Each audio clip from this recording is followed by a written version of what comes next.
How long had I been asleep? And when had I realized that I wasn't anymore? I watched the ceiling fan circle slowly above me, doing nothing to dissipate the clouds of cigarette smoke that had drifted above my room for years. I started most morning this way, but no, it wasn't morning, was it? I turned my head towards the bedroom window and confirmed the sky was dark outside of it. The last thing I recalled was being in the bathroom and then silence and sweet darkness. Seth. I sat up and chugged an old bottle of water sitting on the floor next to the bed, and then threw the empty bottle at my closet door. I lit a cigarette and took a long drag, releasing a cloud of smoke up into the apathetic fan. It floated idly above me. Putting on an old hoodie, I walked out into the small living room of the apartment I shared with my roommate.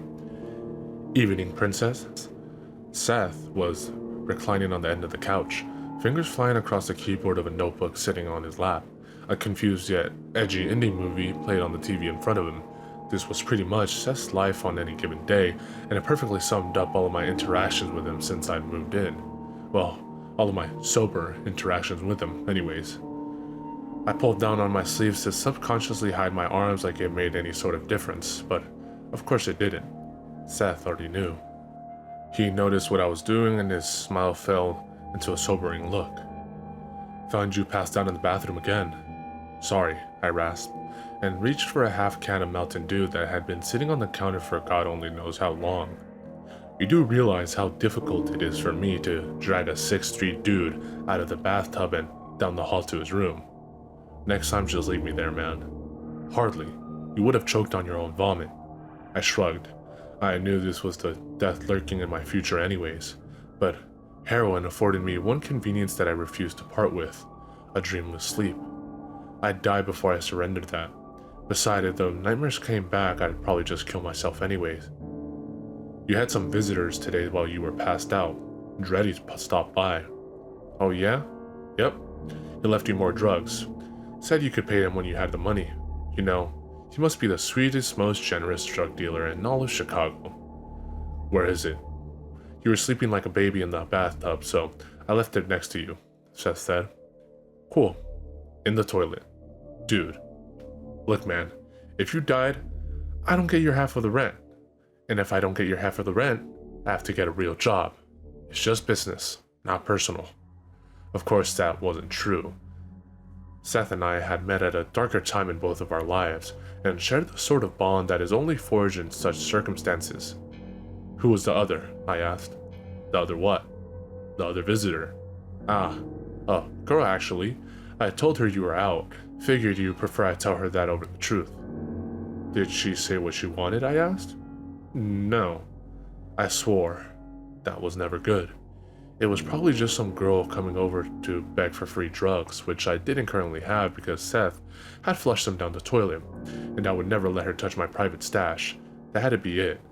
What the fuck else could she want? Great. So some chicks either wants a hookup or is coming over to tell me she's pregnant. Seth scoffed. You wish. This chick was way beyond anything you could ever get. Really? Because she did come asking around for me, didn't she? Sure, but I'm the one who got her number. No, you fucking didn't. I laughed as I walked into the kitchen and took one of our 3 glasses out of the cupboard. Oh, I did. Seth held up a torn shard of white paper. She gave it to me and asked me to call her when you came home. He used air quotes on the last 2 words. Yeah, well, don't. I don't want anything to do with. There was a knock at the door. I shot Seth a poisonous look. What? He threw up his hands and stood up. She's really hot, and you can't stand in the way of true love. Don't open it, I warned as he walked over to the door. Sorry, Sam, but you know I have a thing for redheads. Redheads? What? Do I know any redheads?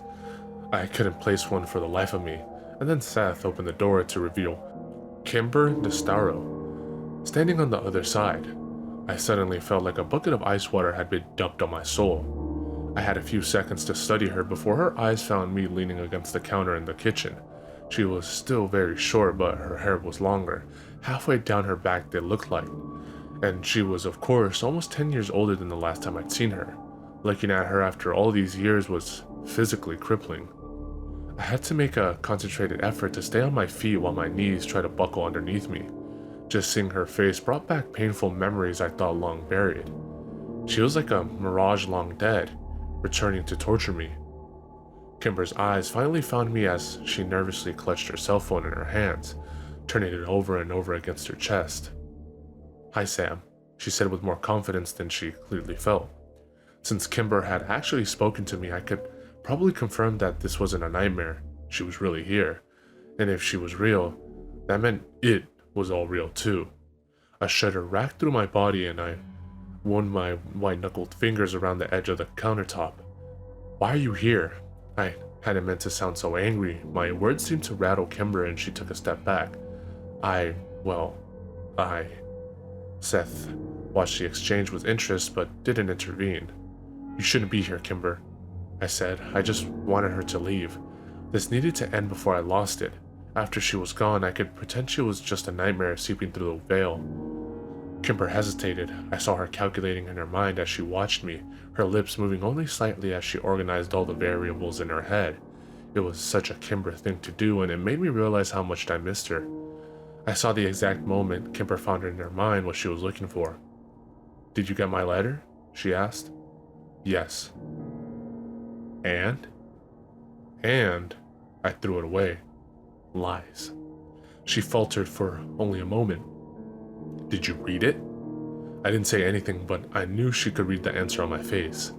When neither of us spoke, an awkward tension began to bleed into the room. "So I'm Seth," my roommate said, still casually leaning against the door. Kimber held my stare for a moment longer and then broke it to finally walk into the room. Seth let the door close behind her. "Kimber," she said to him. "And how do you know Sam?" "We grew up together." "Neat." "Sam and I were cellmates in prison." "Seth," I snapped. "I was in for a super sexy felony. Computer crimes. Sam was in for..." "Swear to God, Seth," I warned. "Harder stuff." "Good night, all," he said cheerfully and left the room. I kept my eyes on him as he made his way down the hall to his room, cursing his every step.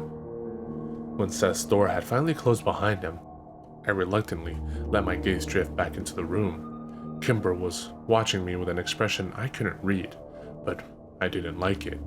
"The letter," she repeated. "Yes, I read it." Kimber continued to stare at me, waiting for more, and she cracked me just that easily. I don't know what to say. I ran my hands through my mess of dark, unwashed hair. "I'm sorry that we didn't. Sam, stop. I'm not here for apologies. I don't need one. You guys got me out." "Kyle got you out." His name seemed to impel her. I wonder how long it had been since she'd heard it. "Well, that's kind of why I'm here. There are others, Sam. Women who never escaped that place. Yeah, I want to help them." "How?" "I want Drisking to be exposed. I want what they've done there to be known to the world. Yeah, so do I. So do a lot of people. But the majority of us aren't in a position to do anything about it." I needed a drink. I pulled a plastic bottle of cheap vodka from the freezer and poured it into the glass. "Do you want some?" I asked, almost as an afterthought. "God, yes," Kimber said, and I took another glass down from the cupboard, filled it, and handed it to her. She drank half of it in one sip, which seemed to steady her. "So what do you want from me, Kimber?" I asked as she set the glass down. "I want you to come back to Drisking with me." I laughed and then tipped my glass back, allowing the hot sting of the alcohol to unfurl down my throat. "I'm serious, Sam." "Yeah, the answer is no. We'd never leave that place alive. We did once. We're not going back. I have a contact, someone on the inside." "The inside of what? Drisking? Borrasca? The sheriff's office?" "They know stuff, okay? And they're willing to help us. That's all we need to know." "No. We need a lot more information than that. And you'll get it later, after we get there." "Did you really come all the way from California to ask me this? After 9 years?" "Actually, I wasn't asking." Kimber looked at me coolly and crossed her arms in front of her with ironclad conviction. This wasn't the Kimber I remembered. I didn't know this woman. "So somebody told you that they were going to help you take down a very highly connected and protected crime syndicate, and you believed them. I didn't say that. So you don't trust them. I didn't say that either. Yeah, well, this isn't happening. We'd be dead the minute we crossed the county line. Are you saying you won't go? Fuck no, I won't go, I said, pouring myself more vodka. Alright, Kimber said, and set her glass on the table beside her. Well, thank you for the drink, but I have to go. Something lurched inside of me. I couldn't let her leave. Not when I just gotten her back. So why was I being such a dick? Wait. I took a step towards her before I realized what I'd done. Where are you going? I told you, she snapped as she started towards the door. I'm going to Drisking. I was on her before she'd finished her sentence and yanked her away from the door. The hell you are? I told you I was going, Sam, and I fucking meant it. I didn't know you intended to go alone. That's goddamn suicide. I don't care, and it needs to end. Why does it have to be you? I pled desperately. My heart began to sink as I realized I didn't know this Kimber. Her mind was made up, and there would be no stopping her. Who else, Sam? Who else but us? There's no one. The thought of my best friend back at that place seared through my brain like a hot iron. I had to make Kimber see reason, even if I had to hurt her. There's no other way. So after what Killian Clary did to you there, after all you suffered at Borrasca, you want to go back? She snatched her arm back from my grasp. Yes, because there are other people still suffering as we stand here arguing about this. We shouldn't have even waited this long to try and help them. No, wait. We can think this through. I'll try again with the FBI, the cops, Interpol, I don't know. Whoever will listen. Did that work before? She asked. It hadn't. Sam, if I try to report what happened to me, I'll show up on the radar immediately and be dead by morning. No more pretenses, no more manipulations. I had to bare my soul to this girl if I wanted to stop her. Please, I said desperately. Please, Kimber. I'm begging you not to make me do this. I'm sorry, but I'm going. I was panicking, unable to control my breathing or the pounding in my heart, which was racing to a finish line that lay somewhere in the immediate future. Fuck! I screamed and swept Kimber's vodka glass off the table where it shattered against the wall. This didn't seem to surprise her, and Kimber kept her composure while I raged. Fuck! It was over. I was going back to Drisking. I watched the vodka drip down the wall where I hurled it. If I wasn't so terrified, I would have been embarrassed by my outburst, but I couldn't stop the shaking. Deep breaths. One problem at a time. I need to wipe off the wall, pick up the glass, and then I could go die in Missouri. I let out a pathetic sob. Sam, I won't let anything happen to you. I gave her a ludicrous look. How could such a tiny person stop anything from happening to me? Kimber had always been a little fireball, but this was madness. She raised her chin defiantly when she saw me assessing her. When are we leaving? I asked, trying to keep my voice as composed as possible. All I wanted to do was retreat into my room where I could let the fear overtake me. In the morning, she said. That's fucking crazy, Kimber. We need time to plan. And I need the contact number for this source of yours. We can't just go waltzing into town after a decade. I've had a lot of time to prepare for this. Years, in fact. Look, tomorrow, let's just get in the car and go, and I'll have the entire 8-hour drive to convince you that I have a good plan. What the fuck is a rush, Kimber? You're trying to be dead by Christmas? Just trust me. I'll explain everything in the car tomorrow. You know it's already midnight. Yeah, I know. I've been driving all day. I'm tired as hell, she sighed. You just got in today. Yes. From LA? Close enough. Jesus Christ, woman, do you have a hotel? Not yet, she shrugged. You can stay here then. With you talking so much crazy, I don't trust your lunacy out in the city. Kimber narrowed her eyes at me and then shrugged. Fine by me. Okay, you can take my room. Give me a minute. Shattered whiskey glass forgotten, I left Kimber standing where she was and went back to my room. I flipped the light on and glanced around. My heart plummeted. The room was disgusting. I hadn't really looked at it in years. It was really just a place to watch TV or pass out. I couldn't remember the last time I had changed the sheets or done any laundry. The girls who usually stayed over didn't care much what they were sleeping on, but this was no place for a girl like Kimber. I stripped the bed as fast as I could and herded bottles, discarded needles, and empty cigarette boxes into the closet. I realized too late that I didn't have anything to replace the dirty sheets. I was so overwhelmed by the last 40 minutes that I felt tears to start to well in my eyes. Get a hold of yourself, you pussy. I jumped at a sudden knock on the door. Seth stuck his head in. Here, he handed me a stack of clean folded sheets on top of a blue quilt. I wanted to hug him, but I was still attempting to get my emotions under control. Thanks. Hey, so listen, he said slowly. Does this mean, is all this stuff about Drisking true? I had never told Seth, or anyone else beside the feds, anything about Drisking. What stuff? Oh, come on, man. I hear you talk in your sleep all the time. You say all sorts of fucked up stuff. That's why I'd heard your friend's name before. You've talked about her in your sleep. What are you talking about? I said. I don't even dream when I sleep. Yeah, you do. You may not remember it, but trust me, you do. I didn't say anything and Seth started to leave. Oh, one more thing. If you need anything while you're back home, just call me. Home. Fucking Drisking was home. Since I lived in a shitty neighborhood, I walked Kimber down to her car to get her bag out of the backseat. She dropped her duffel on the thankfully dark carpet of my freshly cleaned room, which was still barely passable. At the very least, I know she was here and safe. I'd always wonder if Clary and Prescott were having me watched. If they were, Kimber was in danger by just being in Chicago. It probably was a good idea to leave in the morning. I settled down on the couch and pulled out my personal stash, which I pocketed while kicking garbage into my closet earlier. I needed it tonight of all nights, and if it was going to be one of my last, then I would make it count. 30 minutes later, I floated down the familiar river of dark, dreamless sleep.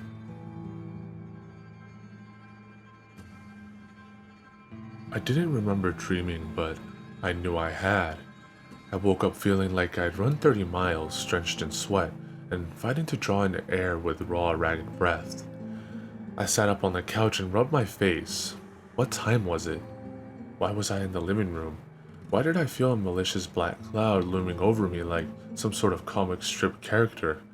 And then it all came back, crashing like waves over my head. Holy shit, Kimber was here and she wanted something. I felt the fear shower me like ice-cold rain as I recalled pieces of the night before. We were going back. Kimber's bag was next to the door and she was sitting on the table, reading one of Seth's "Look How Smart I Am" philosophy books. As I sat up, I slid the evidence of my addiction under the couch with my foot, praying she hadn't already seen it. "Morning, Sam," Kimber smiled, without looking up from the book. "Why in the fuck are you so chipper?" "You remember where we're going, right?" "Yes." She put the book down and looked over at me, beaming. "I've just missed you so much." It was a genuine statement and my mouth twitched into a little smile at her words. God damn it. I was happy to see her, too. Buried underneath all the fear and numbing pain was a glowing euphoria. I had never been happier than when I was with Kimber and Kyle, and one of them had actually come back from the void of the past. I stood up. Just let me shower and pack, and then we can get on the road. That is, if you're still planning on going. "Yes, I am," she said. "Are you?" "Yeah, it appears that I am." I had run out of arguments. Seth had already left for the day, so I locked the apartment as we headed down to Kimber's car, a 10-year-old Mazda sedan. She took my bag and threw it into the back seat next to hers and then climbed in. "So, 8 hours, huh?" I asked as she started the engine. "Yep, but I could probably do it in 7. "Fuck me. Don't rush on my account." Kimber pulled her sunglasses down and pulled out of the apartment complex. I looked back and wondered if I ever see its crumbling graffiti-covered walls again, or if I even wanted to. "Stop staring at me." "What?" "You're not as sly as you think you are," Kimber muttered. "Sorry, it's just, I never thought I'd see you again." "Neither did I," she sighed. "You look good. Pretty, like, healthy." I stumbled all over my compliment. Kimber raised an eyebrow. "Thanks, I think." I laughed nervously. "You know what I mean. You look like you've done well from yourself the last 10 years. Kimber frowned and remained quiet for a minute as if debating whether to tell me something. Never told anyone where I came from, she said finally. My mom said she had family in Anaheim, but I couldn't find them. Everyone thought I was just a runaway. Cops picked me up almost immediately and put me in a halfway house. Sorry about your car, by the way. They impounded it. I don't suppose you ever got it back. I shrugged. No, but who cares? It was just an old Honda. Kimber threw me a sympathetic look. I'm sorry. Anyway, the halfway house kept trying to identify me, so I ran away from there, too. Eventually, I got a job. Southern California is a great place to live if you don't have an ID, by the way. I'm sure, I said. After that, I went to community college and, yeah, I've just been sort of biding my time. Are you sure you just want to throw all that away to expose your rapist? Kimber winced at my words and I immediately regretted them. No. Him, I want dead. And throw all what away? I've been planning for this an entire decade. Well, you've still done better than me. My life's a mess. Were you really in prison? Kimber asked. Yeah. She didn't say anything. Felony possession, I volunteered. Kimber nodded. And you're still... I knew what she was asking. Yes, I said. So what's your plan? Well, first thing, we're going to rent a room just outside of town. Remember that one motel off of exit 113? Prince Ridge Inn or something? Outside of town. I like it. And then I'm going to meet with my contact sometime tomorrow. Right. And then we just go from there. Go from there. Yep. Kimber nodded but wouldn't look at me. Please don't tell me this is your plan. Our contact will give us more direction. Your contact? Yeah. Do I know this guy? I asked. I didn't say it was a guy, and it doesn't matter. Why wouldn't it matter? Because this person has told me stuff that can only mean they are on our side. Yeah, like what? I asked. Like the sheriff's schedule. My dad. Yeah, he's still a sheriff in Drisking. I hadn't doubted that. What else? I asked. Okay. Well, they also told me that they know where all the records are. What records? You know, all the data for the Borrasca operation? The incriminating stuff? Alright. And well, they told me things about Kyle. Yeah? I can tell you things about Kyle too. Sam, Kyle's gone. No, he isn't. No? Actually, yeah, because I saw him with my own eyes before I left town. I talked to him too. He's empty, Kimber. There's no one there. You're wrong. He's a total vegetable. You're wrong. That's wrong. My source told me he's just sedated. Sedated? Sedated for 9 years, Kimber? Yes, she said with a false conviction. So your source is just telling you things you want to hear. I believe it's true. Kimber, I saw what they did to Kyle. They straight up beat the death into him. The only part of Kyle left on his earth is his mangled body. Stop, Sam. I'm sorry. I just can't go through this again. Not with Kyle. I've already mourned him, and you should too. We need to know for sure. Hold up, wait. So this little trip isn't actually about getting the records or killing the asshole who hurt you or helping those people? This is some ill-conceived rescue mission, isn't it? Partially. So that's your rush then. You got some bad info that Kyle's alive and you're running off half-cocked to get him. No. Why don't we just go straight to his house and pick him up then, huh? We can be back on the road by dawn.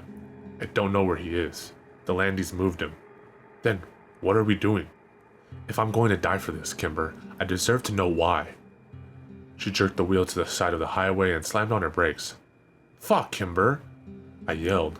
My head cracked against the window and I was still seeing stars when I realized that Kimber was out of the car.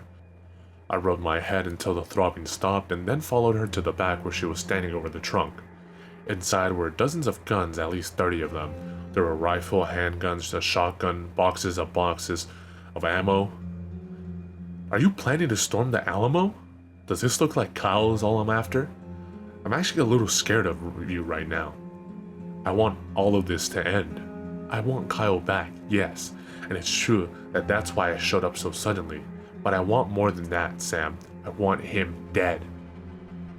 I understood her hatred for Cleary, but if we were going to murder people, I wanted Jimmy Prescott dead as well. And when the time came, if I was certain he was culpable, my father too. How did you get all these? Kimber shrugged. It's taken me a few years, lots of traveling around the Southwest to gun shows and stuff. Okay, well, close the truck before somebody driving by sees your fucking arsenal. This is Illinois, for fuck's sake. She slammed it shut, and we got back into the car where I sat rubbing my head and lamenting at the bump that was already forming there. When I realized Kimber hadn't started the car, I looked up to find her gripping the steering wheel tightly and staring straight out of the windshield. She was fighting back tears. Kimber, I'm sorry, I said. She blinked a few times to clear her eyes. I'm being a total asshole. I don't know what's wrong with me. But I did know. My mind was cloudy from years of drug use. I had no filter, and I had problems controlling my emotions, which swung back and forth like a pendulum on a clock, and changed just as often. No. I never should have asked you to come. It was wrong. She breathed the last word, and she dropped her hands from the steering wheel. Asked? I said. She covered her face. You're right. I manipulated you. You don't even know me anymore. You shouldn't be here. I leaned over the center console and hugged her. Kimber recoiled at my touch like I'd deliver her a electric shock. I'm sorry. Shit, I'm sorry, I said. No, it's okay. I just don't like to be touched. This was new Kimber. I pulled out my pack of Marlboros and lit a cigarette without asking if it was okay. Fuck, Kimber. I'm a piece of shit. I've always been a piece of shit. I probably should be here, honestly. You've given the opportunity to do something with my life, but I'm fucking scared, and it's making me a dick. Kimber leaned back and wiped her eyes. You really don't have that much to worry about, Sam. You're still the son of the sheriff, and he won't hurt you. I had considered this too, and it made my skin crawl. Son of the sheriff. If what I suspected was true, then that would make me heir to Borrasca. My stomach lurched in revulsion. Maybe. Let's just get to the hotel and we'll decide what to do. We probably want to make as little noise as possible while we figure out where Clary and Prescott are. We do not want anybody to know we're back in town. Kimber nodded. And the sheriff. And the sheriff. I didn't want to think about it. I had buried the assumptions about my father's guilt years ago. Under enough black tar heroin to kill a horse. I guess it was time to remember. We spent the rest of the drive avoiding the topic of drisking. We talked about people we knew, movies we'd seen. Hell, we even made a few jokes that didn't fall totally flat. It reminded me of those days when we would sit in my car in the Drisking High parking lot, listening to music and getting stoned. It made me miss Kyle, and weed. I'd given it up for the harder stuff years ago, or to put it more eloquently, if pot was a gateway drug, I'd left it at the gate. The closer we got to Drisking, the quieter the car became, and by the time we hit the Missouri border, we were in complete silence. It had started to snow, and Kimber was completely focused on the drive. I stared out the window until the dread of familiar things passing by made me look away. We were almost there. Kimber pulled into the Prince Ridge within the hour and got out to check us in. I stayed in the car, eyeing the other vehicles in the parking lot. Nothing I recognized, but seeing as how it had been almost a decade since I'd been home, I wasn't sure that mattered. The first exit for Drisking, and there were only two, was only 4 miles down the highway. If Kimber considered this safe, then there was no reason to worry, right? She'd always been the smart one. I jumped as Kimber jerked the car door open and got in. She noticed. You know I'm traveling with you, right? I rolled my eyes. Pardon me for being a little on edge. 209, she said, pointing up to the second floor. I'll drive you around. You look for it. The room was at the front of the property facing the highway. I brought our bags upstairs and then stood shivering outside in the cold while I smoked a cigarette. When I was finished, I flicked a cigarette over the railing and watched it fall into the bed of a maroon Dodge Ram. Oops. I followed Kimber inside and was relieved to see that there were 2 beds and 3 locks on the door. So far, not a complete disaster. Since it was around 6, Kimber wanted to go grab some dinner. Fertoli's? Christians, she suggested. They're both only a few miles away. Ah, no. Prescott Artisan Sandwiches then? She winked at me. No, I said again, ignoring her joke. I mean, we shouldn't leave. We should order delivery or something. Kimber's casual smile fell off of her face. You're worried for no reason. And you're homesick. Kimber's eyes slid to the floor and she sat down on the end of the bed. Probably. I think we need to lay low as much as possible right now. No, you're right, Kimber said, and tucked her feet up underneath her. She turned to watch the snow fall through the window. I rubbed my temples as an ache began to ebb in the tide around my eyeballs. I needed a fix. Soon. It doesn't snow in Riverside where I live. I miss the snow, Kimber said. Moved to Chicago, I said in between deep, measured breaths. It snows 5 months out of the year. Kimber was silent and I prayed she was studying a menu. The sooner she got on the phone for delivery, the sooner I could excuse myself to the bathroom and take the edge off. I miss Kyle. I looked up to see Kimber still watching the snow, her head leaning against the wall. Me too, I said after a minute. Her eyes snapped to mine as if she'd forgotten I was there. You look hungry. I'll order pizza from Domino's. I remember what you like on it, she said, before glancing at a menu next to her on the nightstand. She picked up the phone and began dialing the number. I got up to use the bathroom and took my entire duffel bag with me. If Kimber noticed, she didn't say anything. I forced a slice of pizza down for Kimber's sake, though I wasn't hungry in the least. So tomorrow, I said, taking the bed nearest the door. What time are we meeting this person? Well, it's just going to be me this time. Yeah, Kimber, there's no way I'm letting you meet with some random drisking fuckwit by yourself. I have to go alone or they won't talk to me. Who the fuck is this guy, Kimber? I can't tell you that yet. Is it a woman or a man? I asked. She shook her head at me. And just what is he giving you tomorrow? The files on Borrasca? No. Then what? I don't actually know. Kimber, this is crazy. I can't let you go into town alone. Sam, stop being in such a fucking hurry to die. I snapped at her. Kimber's face paled and she moved further away from me on her bed. We'll talk about it in the morning, she whispered, and then turned off the lamp. Fine. I laid in the dark for a while, and when I was sure she was asleep, I went back into the bathroom for another hit. By the time I woke up the next morning, Kimber was gone.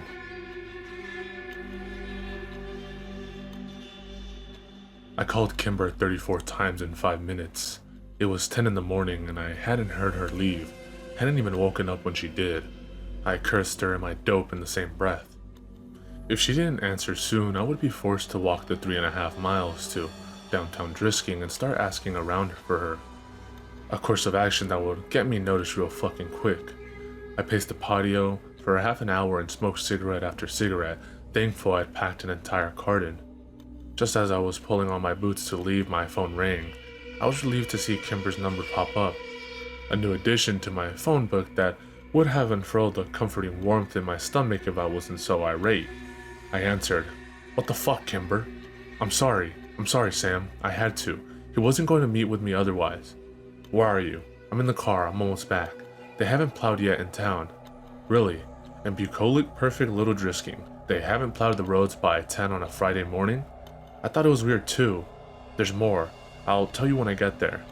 Don't get off the phone with me until you pull into the parking lot." "Okay." I opened the door and went to wait out in the cold for Kimber's car. My heart didn't slow to a normal rate until I finally saw it driving into the parking lot. She pulled into the space below our door and ran up the stairs. I'm sorry. I had to. Don't be mad."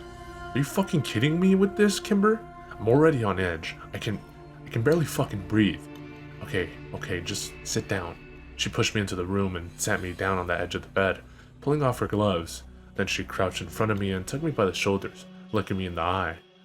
"The sheriff and most of his deputies are engaged today, which I was told means they are up at Borrasca. And?" And that means that A, they don't know we're here, and B, we can go into town and start discreetly looking around, as opposed to driving up to Borrasca and killing them now. Kimber stood up. I want them dead, Sam, more than anything. But you know what else I want? I want their crimes to be known to the world.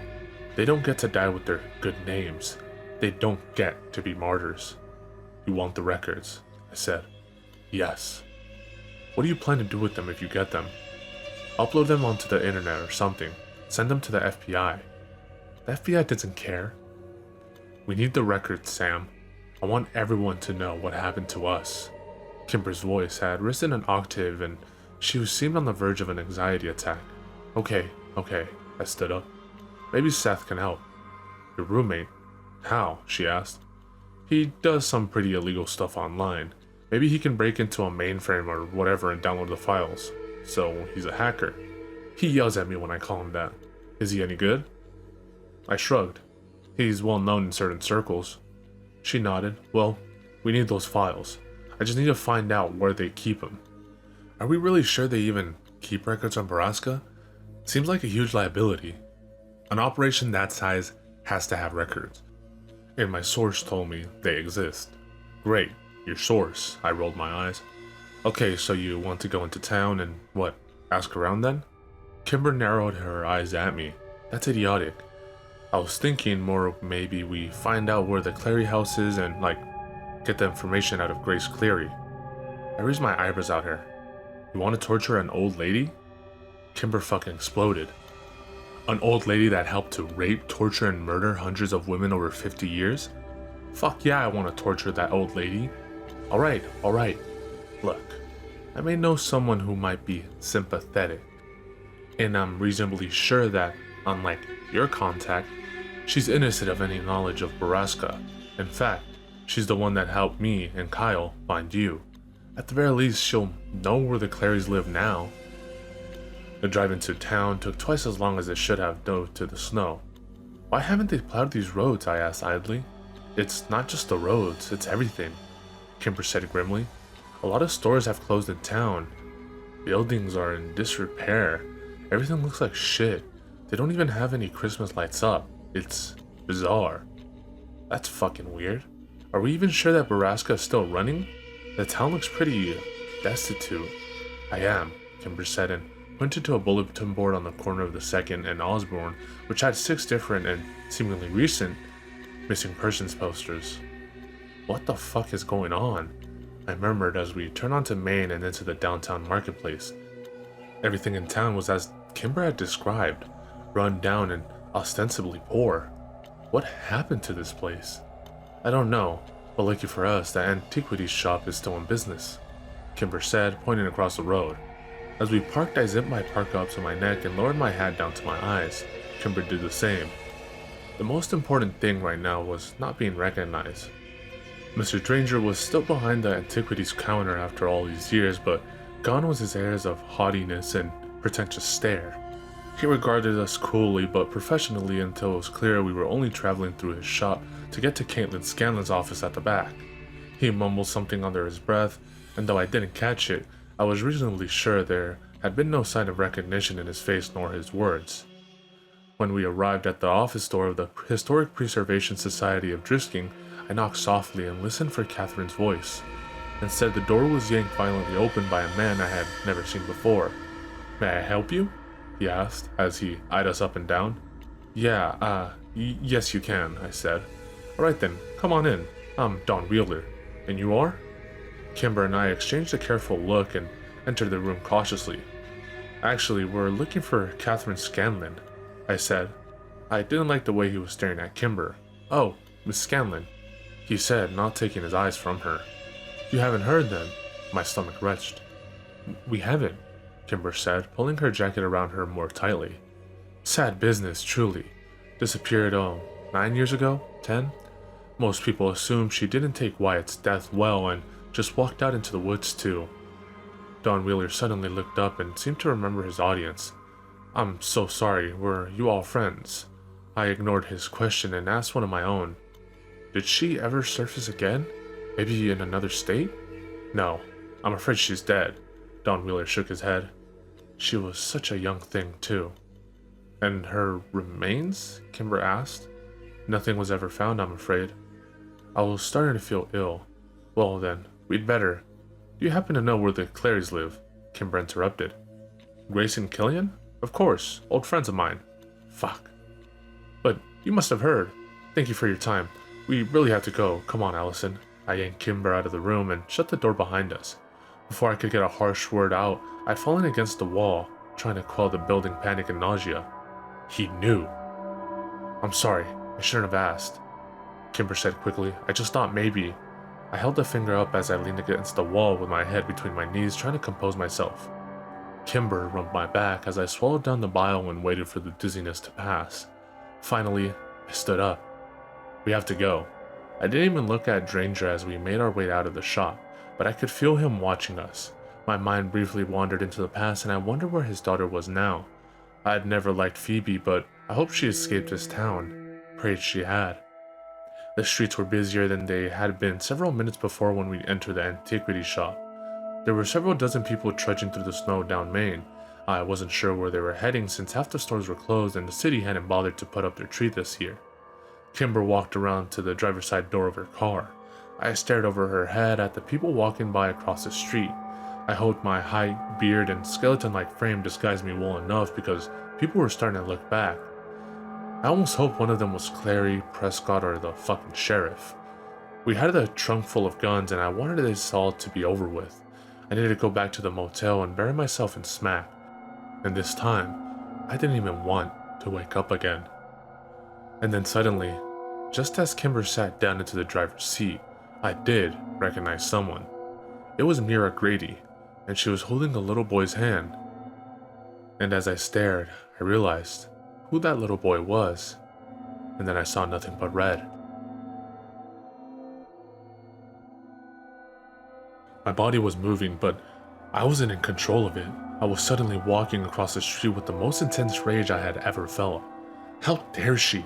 How dare she? I was in front of Mira before I could get back in control. What the fuck do you think you're doing? She jumped and her eyes snapped to my face in fear. Excuse me? She pushed the kid behind her. Let go of my nephew. What? Who are you? This is my son, she yelled. People were stopping to watch. That is Whitney Walker's son. And you know it, you cold-blooded, callous bitch. Mira's face had gone white. Sam? Give me my fucking nephew, Mira. The boy started quietly crying and whispering, Mommy, in distress. What are you doing? Stop it. Kimber was pulling at my arm, trying to turn me back towards the car, but I wasn't moving. I was seething with a fury I had suppressed for 9 years. Owen! Mira started screaming. Owen, please! Grady came sprinting out of the doorway of the stop next door. He took one look at the situation and pushed his wife and the boy behind him and raised his fist to hit me, but there was fear in his eyes. Let's go, Sam, I heard Kimber yell. Give me my nephew, I screamed at Owen in a spitting red rage, and suddenly I felt a slap across my face. The strike served its purpose. Reality began to bleed back into the world, and I realized exactly where I was and what I was doing. Kimber was standing in front of me and between Owen and I. Her hood had fallen down in the commotion, and her hair was spilling out of her beanie and down her back in a wild, bright waterfall of crimson. She looked scared. We were exposed. Owen Grady lowered his fist and seemed to realize who I was. He began screaming at the top of his lungs. Get the cops, get the sheriff, get him now. I was already moving, climbing into the driver's seat of Kimber's car, leaving her no choice but to get in the other side. She handed me the keys and I turned the car on and hit the gas, giving no regard for the slippery roads. Kimber screamed as I fishtailed trying to get off Main and then at every corner after, desperate to escape the scene I'd caused. The car slid into a snowdrift just outside of town. I rocked the car in and out of drive and reversed until the tires finally found purchase on the road, and then we were speeding out of town again. There were no other options. I'd blown it. I knew exactly where I needed to go now. Stop. Stop and get out of the car, Sam. You're high. You'll kill us both. Don't do their work for them. That was Whitney's son. That was my nephew. Why would you think that, Sam? Because I know. I put it together years ago. You want me to trust you and your mysterious source? Well, trust me when I say that kid was my nephew. Okay, just slow down, please. Where are you taking us? Where we should have gone in the first place. No. Kimber was shaking her head wildly. Sam, no. Can't go there, not yet. Yeah, well, I have to go. They know we're here now. The sheriff will be hunting us by nightfall. It's now or never. But the car will never make it up that road. Oh, I'm willing to bet that road is plowed. Going all the way up to... Yes. I was right. Less than 2 miles away, we found that road. It was one I had used only once, and by all logic, I should only barely remember it. But I had seen that dirt road in my nightmares for years. It was the road I had sped down trying to save my best friend. I'd failed then. I wouldn't now. We drove up the side of the mountain in Kimber's Mazda at an unmanageable speed. I needed to get to Borrasca before the adrenaline wore off. I needed to kill them all. Clary, Prescott, my father, all the deputies, the local cops, everyone involved. I needed to die doing it. I wanted to. But then, where did that leave Kimber? The higher we got up the mountain, the clearer the air and the clearer my mind. The uncontrollable madness that had puppeted my every action for the last 30 minutes was straining away. I chanced to glance over at Kimber. Her face was as pale as a moonbeam, but her jaw was set in resolve. She was with me 100% even though we were on a suicide mission. My heart lurched. My death was inevitable, even acceptable, but Kimber had already suffered so much. I couldn't bring her to Borrasca, could I? I slowed the car to a stop when I realized that I couldn't remember why we were headed up Borrasca in the first place. They knew we were here, right? No. Or did they? What had I done? I couldn't remember what happened in town, but I didn't want to admit it. Will you drive us back to the hotel? I asked as my heart slowed and the strength began to drain from my body. No, Kimber said softly, staring into the trees next to us. She turned to look at me. We're already here. The road kept winding up the mountain, but subconsciously or not, I had stopped right at the proverbial gates of the North Central Mine, known as hell on earth to many, and Borrasca to the rest. I felt paralyzed, unable to move or speak or even think. I listened intently for the sounds that had scored my nightmares, but all was as silent as death. They would know we were here. They would have heard us coming. It was now or never. Stay in the car, Kimber, I told her, and she gave me a look I couldn't read as I opened the door.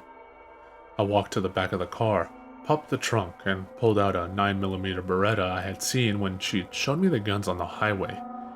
Checking to make sure the clip was loaded, I chambered around. I knocked gently on Kimber's window, and she rolled it down, her eyes glued to the gun in my hand. Stay here, I whispered. And if you hear any gunfire, bolt. She gave me an appraising look. I don't think you're in any space to do this right now. I knelt down in the snow so that I was eye level with her. I agree with you. This is the only chance we have, right? It wasn't a rhetorical question, but she didn't know that. Because of your fucking antics in town, Kimber said icily. She opened the car. I'll go with you. No! I hissed into the cold mountain air, but she was already walking to the back of the car and opening the trunk. I knew any confrontation with her at this point would be loud, so I had to weigh my options carefully. Kimber pulled out the pump-action shotgun. Do you even know how to use that? I asked. Kimber racked the shotgun with one hand as she walked past me towards the mine. Don't mock me, Sam. You'd be very surprised what I know about guns. Her point taken, I ran to catch up. You know, if we do this now, we'll never get the records. They'll be dead, and we'll be dead, but Borrasca will just continue. Maybe we should wait. It was your idea to come here now. I'm having second thoughts. But isn't that your life, Sam? A series of second thoughts and regrets? She snapped. Shh! Jesus Christ, Kimber. This is just recon, okay? Don't get spotted, and don't make a fucking sound, I whispered. The snow this far up the mountains was almost a foot deep. There would be no hiding that we had been here if we somehow got out alive. We made our way into the camp using the trees as cover, and as we moved I noticed that the driveway into Borrasca showed no signs of tire tracks in the new snowfall. Were they sleeping up here? Were there sentries on duties even now watching us? I turned around to find Kimber, but she was now more than 10 yards to my left and further away than I could hope to whisper. The closer we got to camp, the more I began to feel it. Something was wrong. Very wrong. I could see the dorms through the trees, still standing exactly as I had remembered them. However, the skin men sign had lost its support and was buckling precariously in the middle. The large building that housed the shiny gentleman was also still standing, and the door had been left slightly ajar so that I could see the conveyor belt feeding into the machine. My blood, like everything else around me, froze to ice. Kimber was suddenly beside me, her hand clenched around the shotgun which hung at her side. "It's gone," she said. Louder than I would have liked. She was right. It was too quiet. "It looks that way," I croaked. I bent over at the waist to quiet a sudden dizziness.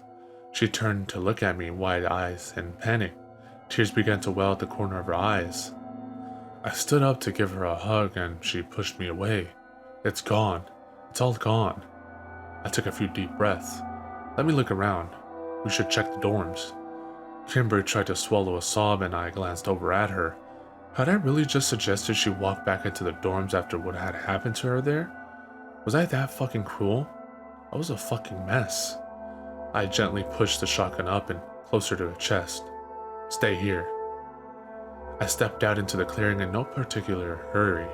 If I was going to get shot, I sure as hell wasn't going to die cramped and tired, but the air in the camp was still and no bullets came out to meet me. I wanted to get in and out of the dorm as fast as possible. This was a terrible place. So much suffering, so much pain and death. If there was no enemy to kill, then I wanted to step off the hallowed grounds as quickly as I could and get the fuck out of there. I opened the same door that Kyle and I had first gone into almost 10 years before. The stench still lingered, drifting in stale air, and mingling with the fear and tension that had yet to dissipate after a decade. But the beds were gone. I went quickly from room to room and verified that the building was completely empty. Kimber saw me emerge from the other door and I gave her a shake of my head. I was only a few steps away from the building when I began to feel dizzy again. My vision narrowed and I started to lose control. The last thing I heard was Kimber's voice as she screamed my name, and then came the familiar, welcoming darkness. I could feel I was moving before I even opened my eyes. It was the gentle, swaying cadence of a car on the highway. Instead of coming awake slowly like I preferred, I bolted upright in a panic. Kimber was driving and she didn't look away from the road. "Are you okay?" I asked her. "No." I was starting to remember what had happened on the mountain. I'm sorry." Kimber didn't respond. "Did I walk to the car?" I was sure I knew the answer, but I hoped I was wrong. "No, you were dragged to the car." It was actually impressive that she could drag a full-grown man through 200 yards of snow. I was constantly underestimating Kimber. "Look." I rubbed my face and realized my hands were like ice. I laid them over the heaters on the dashboard. I mean, the good news is that Borrasca is gone and no one is suffering anymore. "No one?" she yelled. Me, Sam. I'm suffering." Her voice was scratchy. It was obvious she had been crying, and judging by the current time, probably for hours. "I'm sorry, that's not what I meant," I said. "You don't fucking get it. If Borrasca is gone, then that means my source lied. He lied. Not just about Borrasca, but about everything. Yeah, Kay, but we knew that was always a possibility. A possibility, yes, but I still had hope. Hope that he was right about everything. Hope that there was a chance Kyle could come back. Look, you need to accept the facts, okay? Borrasca's gone. Dismantled. It clearly hasn't been there for years. So either your source doesn't know anything, or he's trying to trick you for some reason. But either way, Kimber, he's lying to you." She slammed her hands on the steering wheel and openly sobbed. "I'm sorry, Kay," I said quietly. "I should have realized Borrasca was gone, with the town gone to shit and everything. Why did he even want us here, this guy? Who is he?" "Doesn't matter anymore," Kimber's voice cracked. "Yes, it does. It sure as fuck matters to me. Who was your source, Kimber?" She shook her head but said nothing. "God damn it, Kimber. Why don't you trust me? I was fully prepared to die at your side today, but you still don't trust me?" "I trust you, Sam. I do. I know you would never intentionally hurt me, but you have completely given up on everything. Your life, yourself, and on me. You're rational and unpredictable. If it was just my life at risk, I would tell you everything he told me, but this is about Kyle too." And what else did he tell you, Kimber? What other promises did he make? She shrugged and wiped the tears away from her face. He said he had seen some medical records and that he could get them for me. Medical information for some of the Borrasca-born babies in town, and my mom, and Kyle. Kyle, I snapped. Always back to Kyle. He was our friend, Sam. Yeah, he was my best friend. And I watched him get beaten to death, and I saw the aftermath. You're being fooled, Kimber. Stop torturing yourself. He's gone. I didn't want to pick out my motivations for believing it so adamantly, but I saw in the ether of my mind the raw truth of it. I knew that the real reason I was so sure Kyle was brain dead was because I couldn't bear the thought that I had been wrong, and that I had left my best friend alone in this den of monsters. I couldn't handle any more guilt in this life. I know that now, Kimber said, the sobs racking her body. I know he's gone, but I didn't stop. I couldn't stop. I was a monster now, too, driven by the unseen. And what would you have done if Kyle was just sedated, Kay? No, I really want to know. What do you mean? I would get him out of here, she cried. And then, when you told him the truth about who he is, about who you are, you read the same letter I did. Things can never be the same between you. I would never tell him any of that, Kimber spat. Her eyes were red from crying and her fair skin was already so pale. She seemed so delicate, but I knew she wasn't. I knew she couldn't take more. I wanted to push her buttons. I wanted her to hit me, scream at me, push me out of the car on the interstate. I needed the pain. I deserved all of it and more. Then I would tell him, I said. Because it would be cruel to lie to him. No, she screamed. It would be cruel to tell him the truth. You can never know, Sam. Never. You have to tell him, Kimber, I said bitterly. He's your brother. No. Kimber was beginning to shudder. Stop. No, please. This was really your plan all along. And Kyle is lucky he's dead. No. Kimber was now shaking so badly it looked like she was about to have a seizure. She was beginning to lose control of the car. What the fuck was I doing? And why? I pushed my fingers into my temples. I wanted to die, but I didn't want her to die. I had to get her to stop the car. Pull over, I said quietly. I had to get her to calm down. Fuck you, she yelled. Pull over, Kimber. I reached over to grab the wheel, but Kimber slammed on the brakes and we were suddenly skidding to the side of the road. This time I didn't hit my head. As it turned out, Kimber had buckled me into her car. The Mazda bumped up against the metal gate that lined this side of the highway and Kimber threw the car and parked. She laid her head and arms on the steering wheel and bawled like I hadn't seen her since her mother died.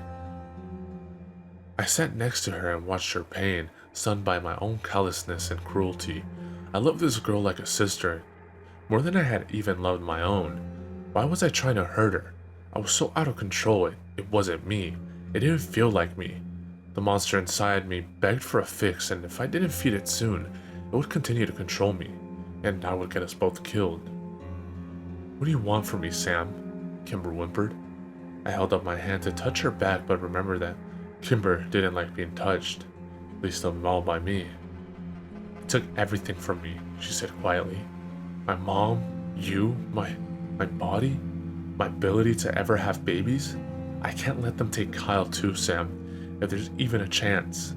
She looked up at me then. Do I not deserve a sliver of happiness, even just a little before I die? What did I do that was so wrong? Why does God hate me? I shook my head. I had no words.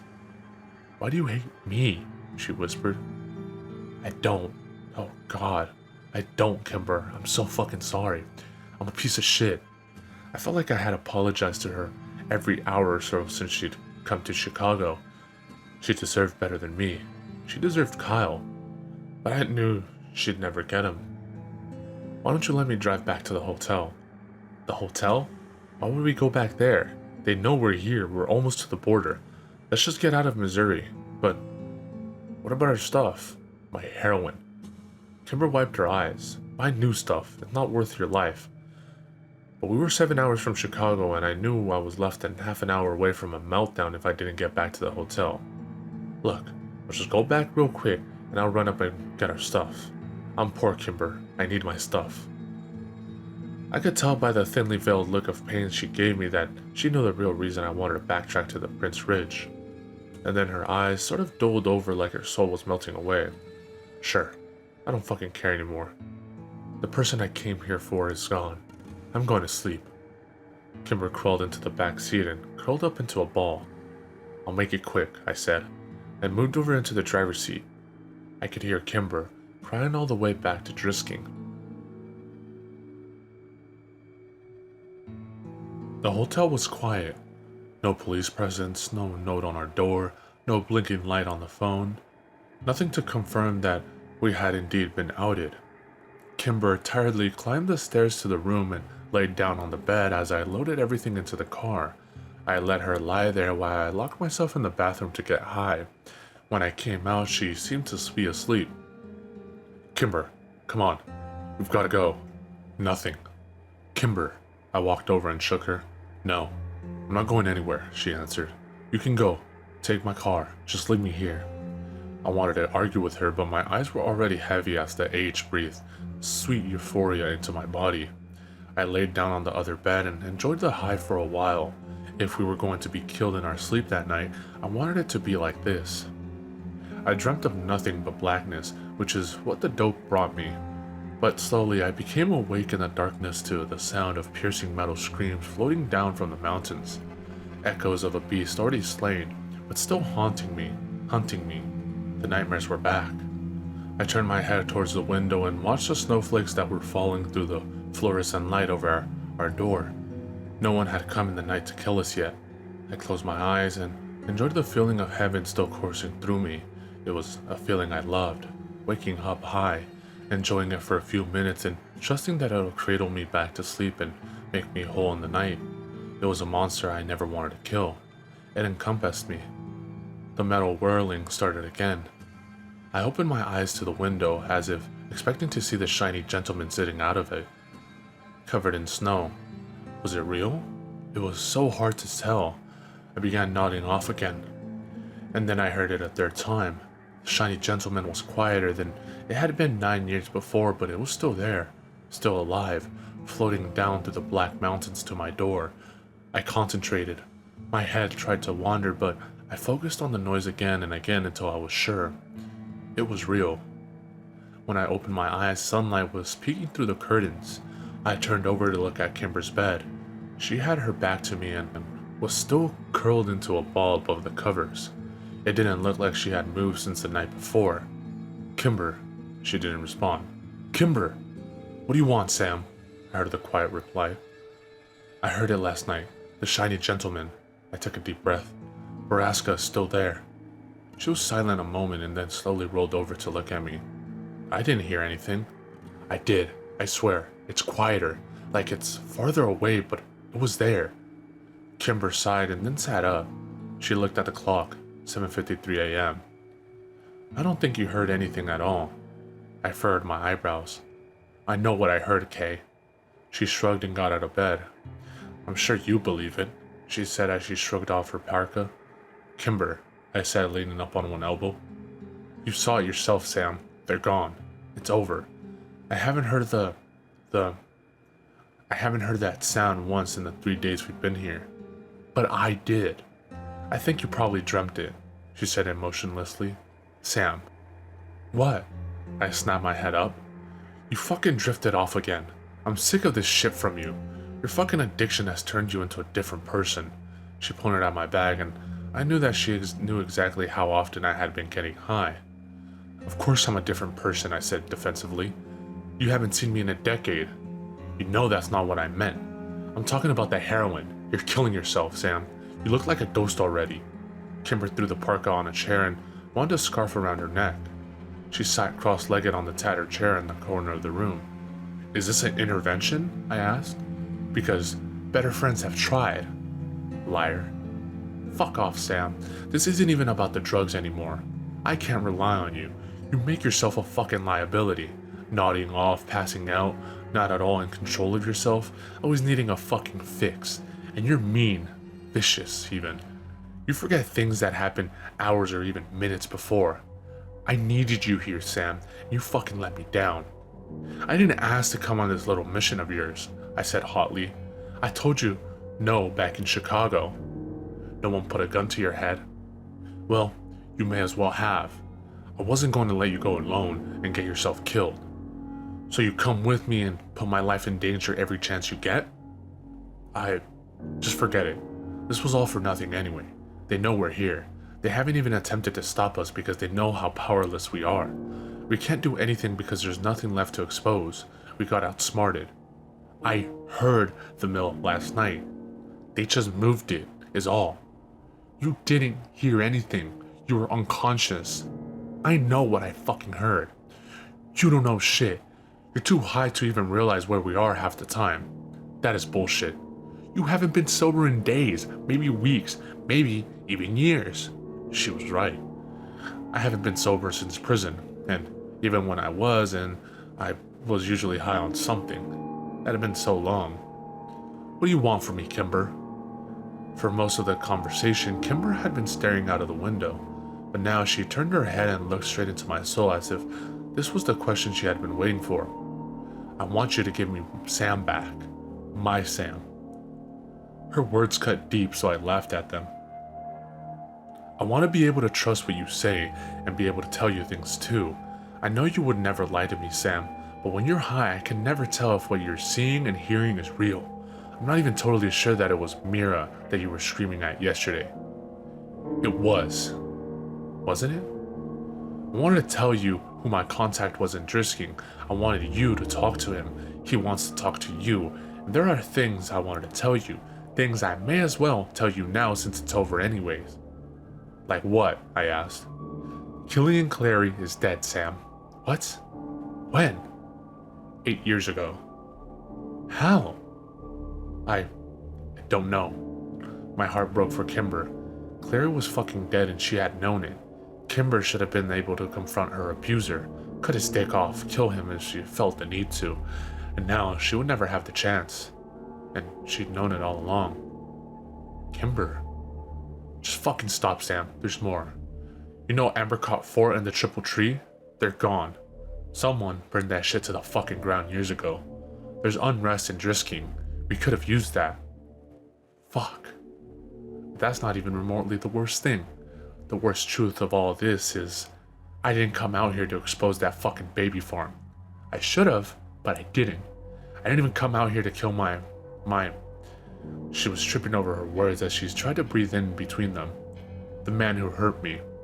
But I really wanted to.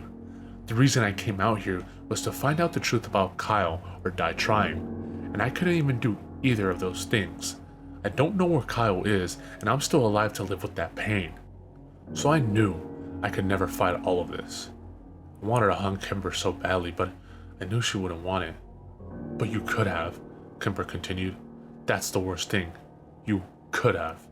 I brought you out here to do what I can. Expose them. Kill them. Help all those women we left here 9 years ago. I'm too weak to do it, too broken. The only person I could have helped was Kyle. I thought you could handle everything else. Kimber let out a spiteful laugh. It sounds fucking stupid now. No, it doesn't. But you're stronger than you think, Kimber, I said. So are you. I didn't know if she was right. I had monsters I couldn't kill and she was stronger than I would ever be. But she was hurting and I was inflicting so much of that pain. Kimber had been buried under all of these burdens alone. She was trying to carry all of the weight of Borrasca and Kyle by herself. And I had just made her burdens heavier. She couldn't afford my weakness on this campaign, but still she bore it, just like when we were kids. Kimber was the glue that held everything together. She was even holding me together, but the glue was cracking, and Kimber was about to shatter, and I was the one making the final swings of the hammer. I had to listen to her now. She was telling me that she needed me. She needed me. Not who I had become. It had been so long since anyone had needed me for anything, and those women all those years ago. What was it that I had promised them? I will come back and help you all, I promise, as soon as I find Kimber. Well, Kimber was here, and so was I, and so were they. Despite it all, I'm sure of what I'd heard. I needed to do better. I needed to be better. for her and Kyle and all those I'd left behind. If Borrasca was still there, it meant that maybe, Kimber's source was telling the truth about Kyle, and that meant there was hope, but not if I remained the sickly, unpredictable heroin addict that I had let myself become. Kimber, in my bag, the side pocket there, rolled up in a pair of pants. There's tinfoil. Dump everything inside of it in the toilet. I swallowed and flush it. Kimber's dark expression lightened a fraction, and she stood up uncertainly, then went to my bag and found the heroin where I told her it would be. She unwrapped the tinfoil, and I watched the sadness cross her face when she saw the size of the brick. "It takes a lot for me." "Are you sure about this?" she asked. Was I? No. I hated almost everything about the idea, and my body was already recoiling at the thought. Yes. Kimber came back from the bathroom and sat down on the edge of the bed. What do I do now? I've actually only done this once, and only for a few days. The next 72 hours are going to suck for us both. I can go sleep in the car for a few days if... No, Sam. I'm going to be here. Okay, well, here's what you can expect. I'm going to be a total asshole. Kimber rolled her eyes. Check. I'm going to feel cold all the time. She looked over at the thermostat, which was currently set at 84. Check. I'm going to be in pain. A lot of it, and I'm going to sleep like shit. She gave me a sympathetic look. Check. And probably going to ask you to find me dope. I wouldn't even know where. And I'll know that, but I'll ask anyways. This will probably start in a few hours and peak sometimes tomorrow, but I'm a heavy user, so it could be a few days. How long are we checked into this hotel? It's open-ended. Well, that's good. Kimber crawled over the bed to where I was sitting, and for the first time since we were kids, she put her arm around me and laid her head on mine. You're going to be okay, Sam. You're stronger than you know. I believed her, but the question for me wasn't whether I could do it. With Kimber by my side, I knew I could. The real controversy was who would appear on the other side. I hadn't been sober since I was a teenager, and I had no idea who I was going to be in 3 days. I glanced over at the thermostat and pulled the quilt up higher on my body. I was already feeling a chill. I was true to my word, much to Kimber's distress. By that evening, I was clawing at the walls, and I didn't shut my eyes even once that night due to the pain in my back. Kimber tried to soothe me, put on movies she thought I'd like, and curled up next to me at night. But the real comfort was just her presence, even in spite of her insistence that I drink water every hour that I couldn't keep down. I refused food through the next day, but she finally got me to swallow something in the evening. That night I slept, and I lived in dreams so real they were almost lucid. More than once, Kimber woke me up because I was crying or shouting. The day after that, I laid in bed all day and didn't move other than to limp to the bathroom. My back was still in burning pain, though the rest of my body was freezing. Kimber, not knowing what else to do, turned the heater all the way up to set 95 degrees. She was down to a tank top and underwear, but still I shivered. The following morning, I awoke with no memory of the night before. Kimber told me she had only woken me up once from my nightmares. It was the 4th day I had been clean, and though I was still aching and going through heavy withdrawals, my mind felt more clear. Reality was painfully bright and raw, and my actions over the last week were agonizing to remember. I apologized to Kimber about what I had said and done so often that it went from amusing her to downright annoying. I had smoked half a carton in the days I'd been detoxing, and my throat felt like the smokestack on a cold train. With my new clarity came some raw realizations. I started to notice Kimber on her phone throughout the day, her expression dubious and worried. I wanted to ask, but I couldn't focus on too much intricacy yet. We ate more pizza that day. I kept down an entire 2 slices, and Kimber made me drink liters of water, which also stayed down. As we neared the week mark, Kimber started sleeping in her own bed again.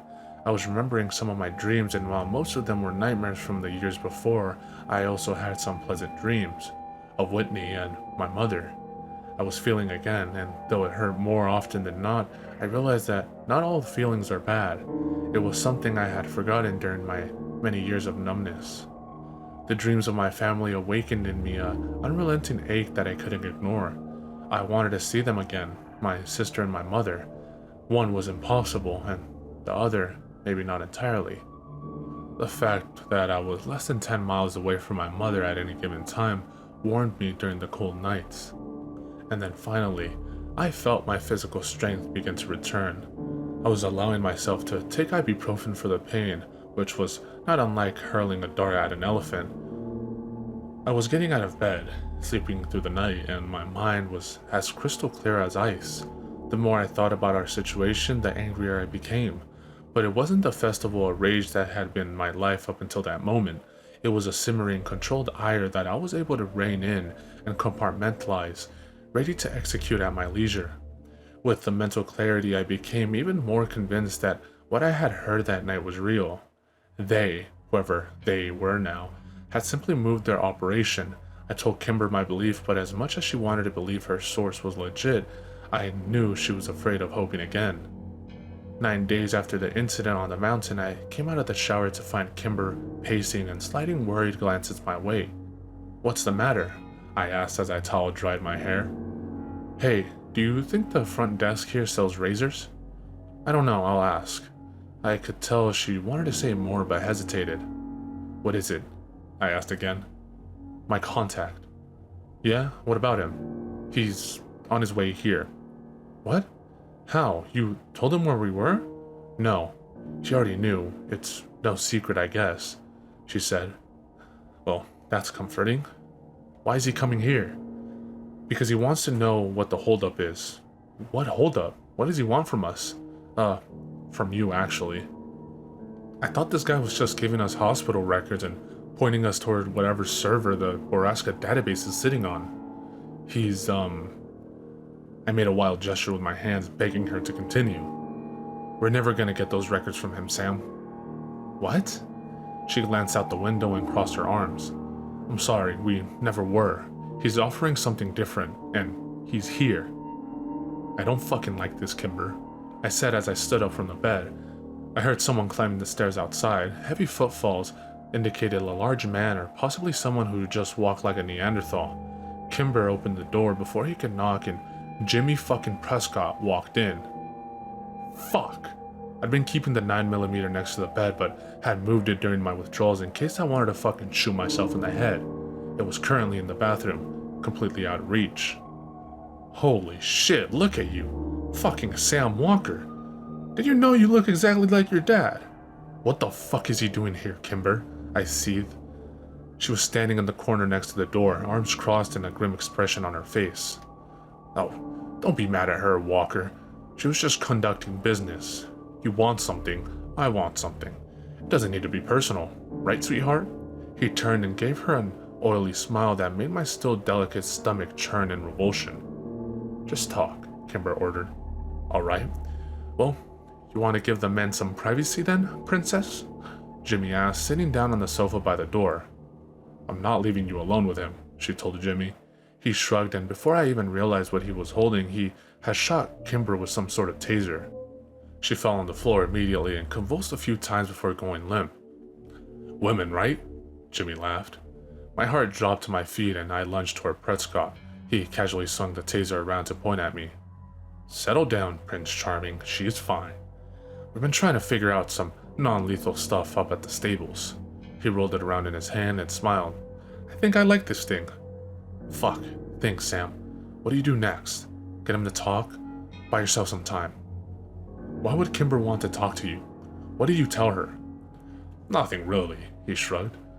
"Threw her a bone on that Landy kid we stomped to death way back when. Oh, you remember. You were there." "Shit. I almost forgot about that. Anyway, what was I saying? Oh yeah. I told her I could give her information on that kid's condition, you know, give her some hope. Give her some information about the sheriff, too." "All the information you have given her is useless or total bullshit." Jim smiled. "She played her part. I'm done with her now. But I am willing to fulfill my end of the bargain with you." "What bargain?" "We'll get to that." Jimmy said as he pulled out a cigarette and lit it with a red Zippo. Fine. You told Kimber that Killian Clary is dead. Is that true? Jimmy laughed. As a door now. Why did you kill him? You think I killed him? He was a useful and loyal business partner. Why would I kill him? Because you're a fucking hothead, that's why. Jimmy reclined back in his chair and took a long draw on his cigarette. You really don't know anything, do you? The mine is under new management. What the fuck does that mean? It means there's a new sheriff in town, kid. I swallowed the bile that rose in my throat. Sheriff Walker? What reason would he have to murder Clary? Because Killian gave the order to send Walker's daughter to meet the shiny gentleman. I shook my head. I can't fucking believe she was working with you. Believe it, kid. You're not going to give us the files you keep on Borrasca, are you? Fuck no, son. That would incriminate me and my entire family. And the medical records for Kyle and Ann DeStaro? Trust me, there's nothing in there that would help you. So what are you offering us? Jimmy put his cigarette out directly on the glass coffee table next to him and leaned forward. The chance to take down your father. I scoffed. Why would you want that? Look around, kid. This town is a piece of shit. White trash, poor, filthy shadow of what it once was. When Walker took over, he changed the whole business model. We used to provide a service. It was fucked up the way we did it, I'll admit that. But in the end, people got to live in a rich town and raise families like they did before the water got all fucked. Drisking was a nice little place people could be proud of. Even you have to admit it. Drisking was a fucking facade. None of that was real. It was real to them. To your teachers, your friends, even Mira and Owen Grady. I heard you scare the shit out of them a couple of weeks ago. Man, when I heard that story, I was laughing so hard. Didn't think you'd get up your anonymity so quick, seeing as that's the only thing you had going for you. Other than me, of course. Jimmy Prescott was off his fucking rocker. I felt like my skull was going to crack from the audacity of it all. Working with Jimmy Prescott was the definition of suicidal insanity. Anyway, kid, so yeah, your dad comes in, big dick on campus, and flips the whole system on its head. Suddenly, we're running a sex trade operation. The higher-ups are happy because now they get girls and more money than before. Walker don't really care about money, long as they keep supporting him, so every dollar we make from the stables go right into the pockets of the upper echelons. No more money for the town, no more babies for the families. The Prescott legacy is in ruins. It's all straight up sex trafficking now. It's just unseemly if you ask me. And you're sure the sheriff is involved in all of this? Involved? He's fucking running it, kid. Do you listen to anything I said? And you want me to kill him? Jimmy tipped his hat in my direction. I'd be much obliged. Why can't you do it? I said, watching Kimber out of the corner of my eye. She still hadn't moved. Because you're the only person on Earth who has a prayer of killing your daddy. I laughed. If you really believe that, you're dumber than I thought. You've got the wrong kid, Prescott. My dad would kill me without thinking twice. It's Whitney he loved. A shudder ran down my spine. Loved was not the right word. Nah, I don't believe that. He could have had you killed already, spouting off in town like you did about stolen babies. He left you alone out here, hasn't he? He knows where you are. The whole sheriff's office does. But they're prohibited from moving on you, on his order. That doesn't make any fucking sense. I mean, why? Prescott shrugged. No idea. I think it's probably just a game. You don't play until you cross the city limits. Walker had a thing about playing sick games with his kids. It's disgusting if you ask me. We have very different ideas about what's disgusting, I said. I think you'll change your mind on that before you leave town, Jimmy drawled. You actually think the sheriff will let me get close to him knowing I had a gun and intended to kill him? I think there's a chance. He likes his games. And anyway, I'm certain he'd hesitate to kill you. You're his only son and all that. I think we both know that's bullshit, I said. Jimmy raised an eyebrow at me. Holy shit, Walker. I'm impressed you knew about that kid. I don't even think he knows about his bastard. And let's say I do manage to kill him. Wouldn't his deputies just shoot me? Nah, I've got a promising coup in the works. Been planning this for years. A fair number of his people are loyal to me. Even if that's true, you just kill me once it's over. Nah, I wouldn't do that. Why not? You'd be in charge, so why keep me alive? I want Borrasca exposed. I want all you sick fucks in jail. Kid, I don't want to be in charge. I don't want to do paperwork or give a shit about how the money is handled or where it goes. You could do that though. I said we take down the sheriff and install you as big dick on campus. Pussy for miles, son. And you can't be getting a lot these days walking around looking like you do. Fuck you. I would never be interested in this deal, and I don't understand why Kimber thought I would be. Well, I never actually told her the part about putting you in charge. Well, then what did you tell her? I promised her I'd tell her where her boyfriend was, and I told her she'd have a shot at killing her rapist. Her rapist is already dead. Nah, Jimmy leaned back and put his arms behind his head. He isn't. My brain ran into a brick wall. I couldn't understand what the fuck he was trying to tell me. Don't look at me, kid. She wasn't assigned to me. And then it clicked. I threw up before I could stop myself and the vomit ran down my pants to the floor. Sick kid. You tell, I croaked. You tell the sheriff I'm fucking coming for him. I like your fury, son. Harness that shit. But you're gonna need a lot more than blinding rage. Here. Jimmy dropped a folded piece of white paper onto the coffee table next to his pile of cigarette ash. These are the coordinates of the new operation. Use your phone or something. Jimmy stood up and moved Kimber's leg out of his way with the toe on his boot. Can't wait to see what you cook up. Just remember, I need him dead, not incapacitated. He opened the door and walked out, then stopped abruptly on the other side of the threshold. Oh, and the sheriff always wears a bulletproof vest. Always. Probably even when he's fucking the wife. He laughed at his own joke and then shut the door behind him. As soon as it clicked, I stumbled over to the door and locked it with both deadbolts. Then I collapsed against it and crawled over to Kimber, who hadn't so much as moved since she'd been tased. I was worried he'd had it on too high of a setting for her small frame. I rolled Kimber onto her side. A life-saving maneuver that an addict like me would need to know, and when I was satisfied that she was still breathing, I dragged a pillow down from the bed and shoved it underneath Kimber's head. I wanted to punch something, or break something, or beat someone to death. Not just anyone, my father. The man Kimber had known since she was 9 years old. The man who had watched her grow up with his own son. Why was I fucking surprised after what he had done to Whitney? I had killed my monsters. I would kill him too. And perhaps worst of all, Kimber hadn't told me. She had kept it all to herself to protect me from the pain.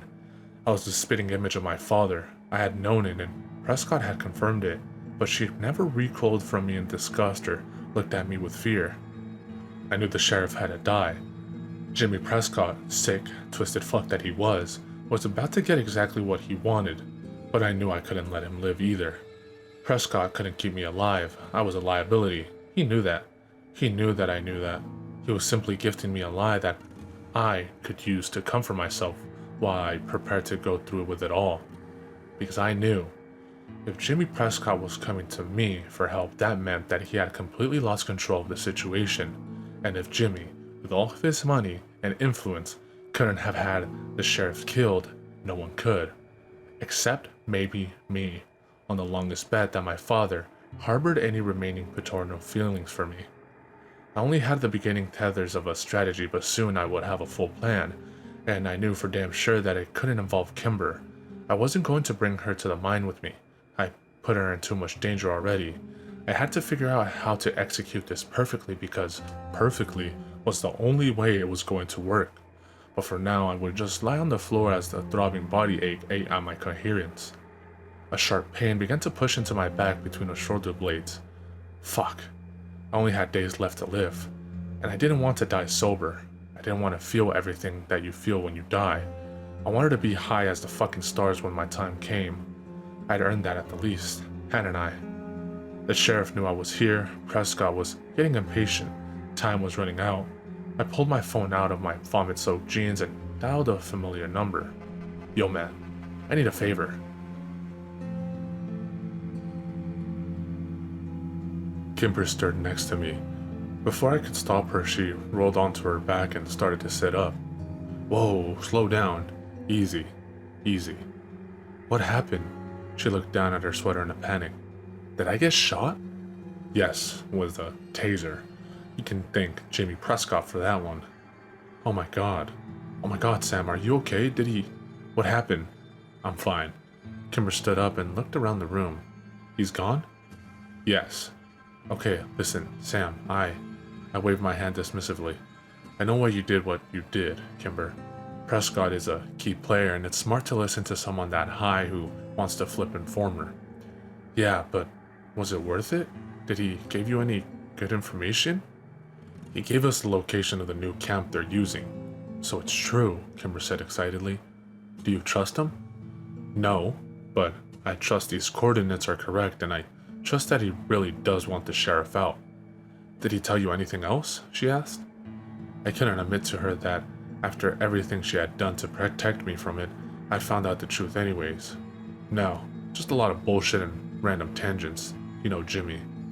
So what's the plan? We go in there guns blazing? Yes. Liar.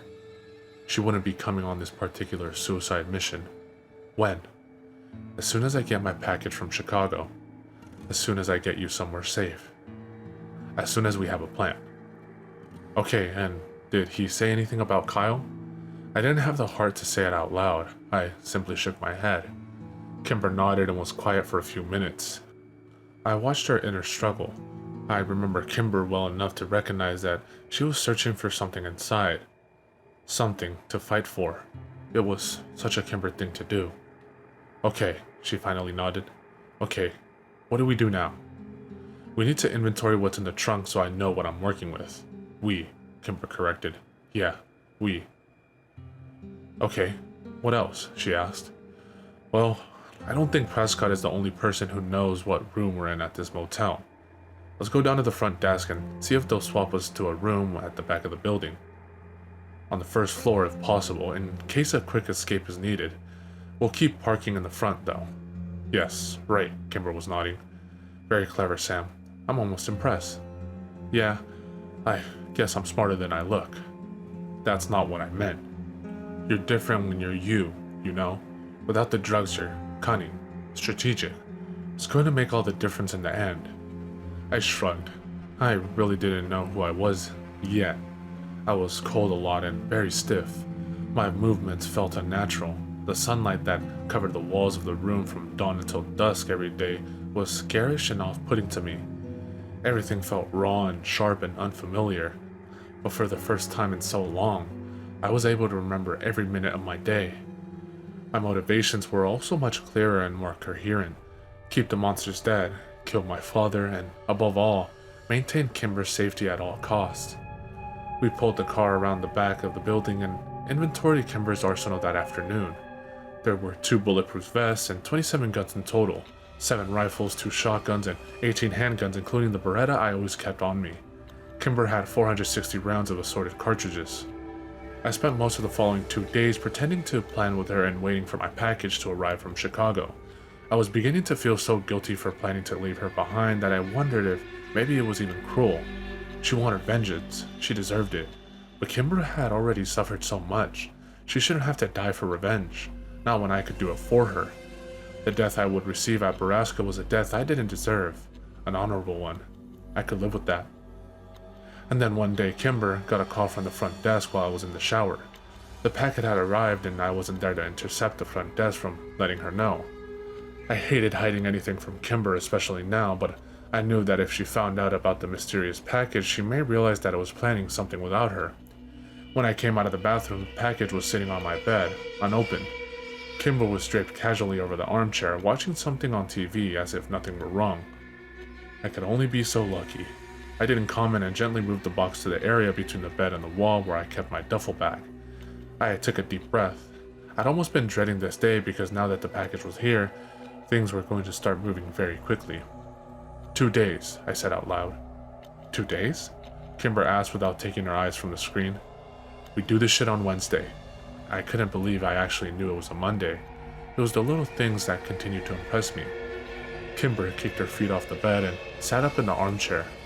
Are we really ready? She asked. We'll have to be. Our plan is solid and we're running out of money.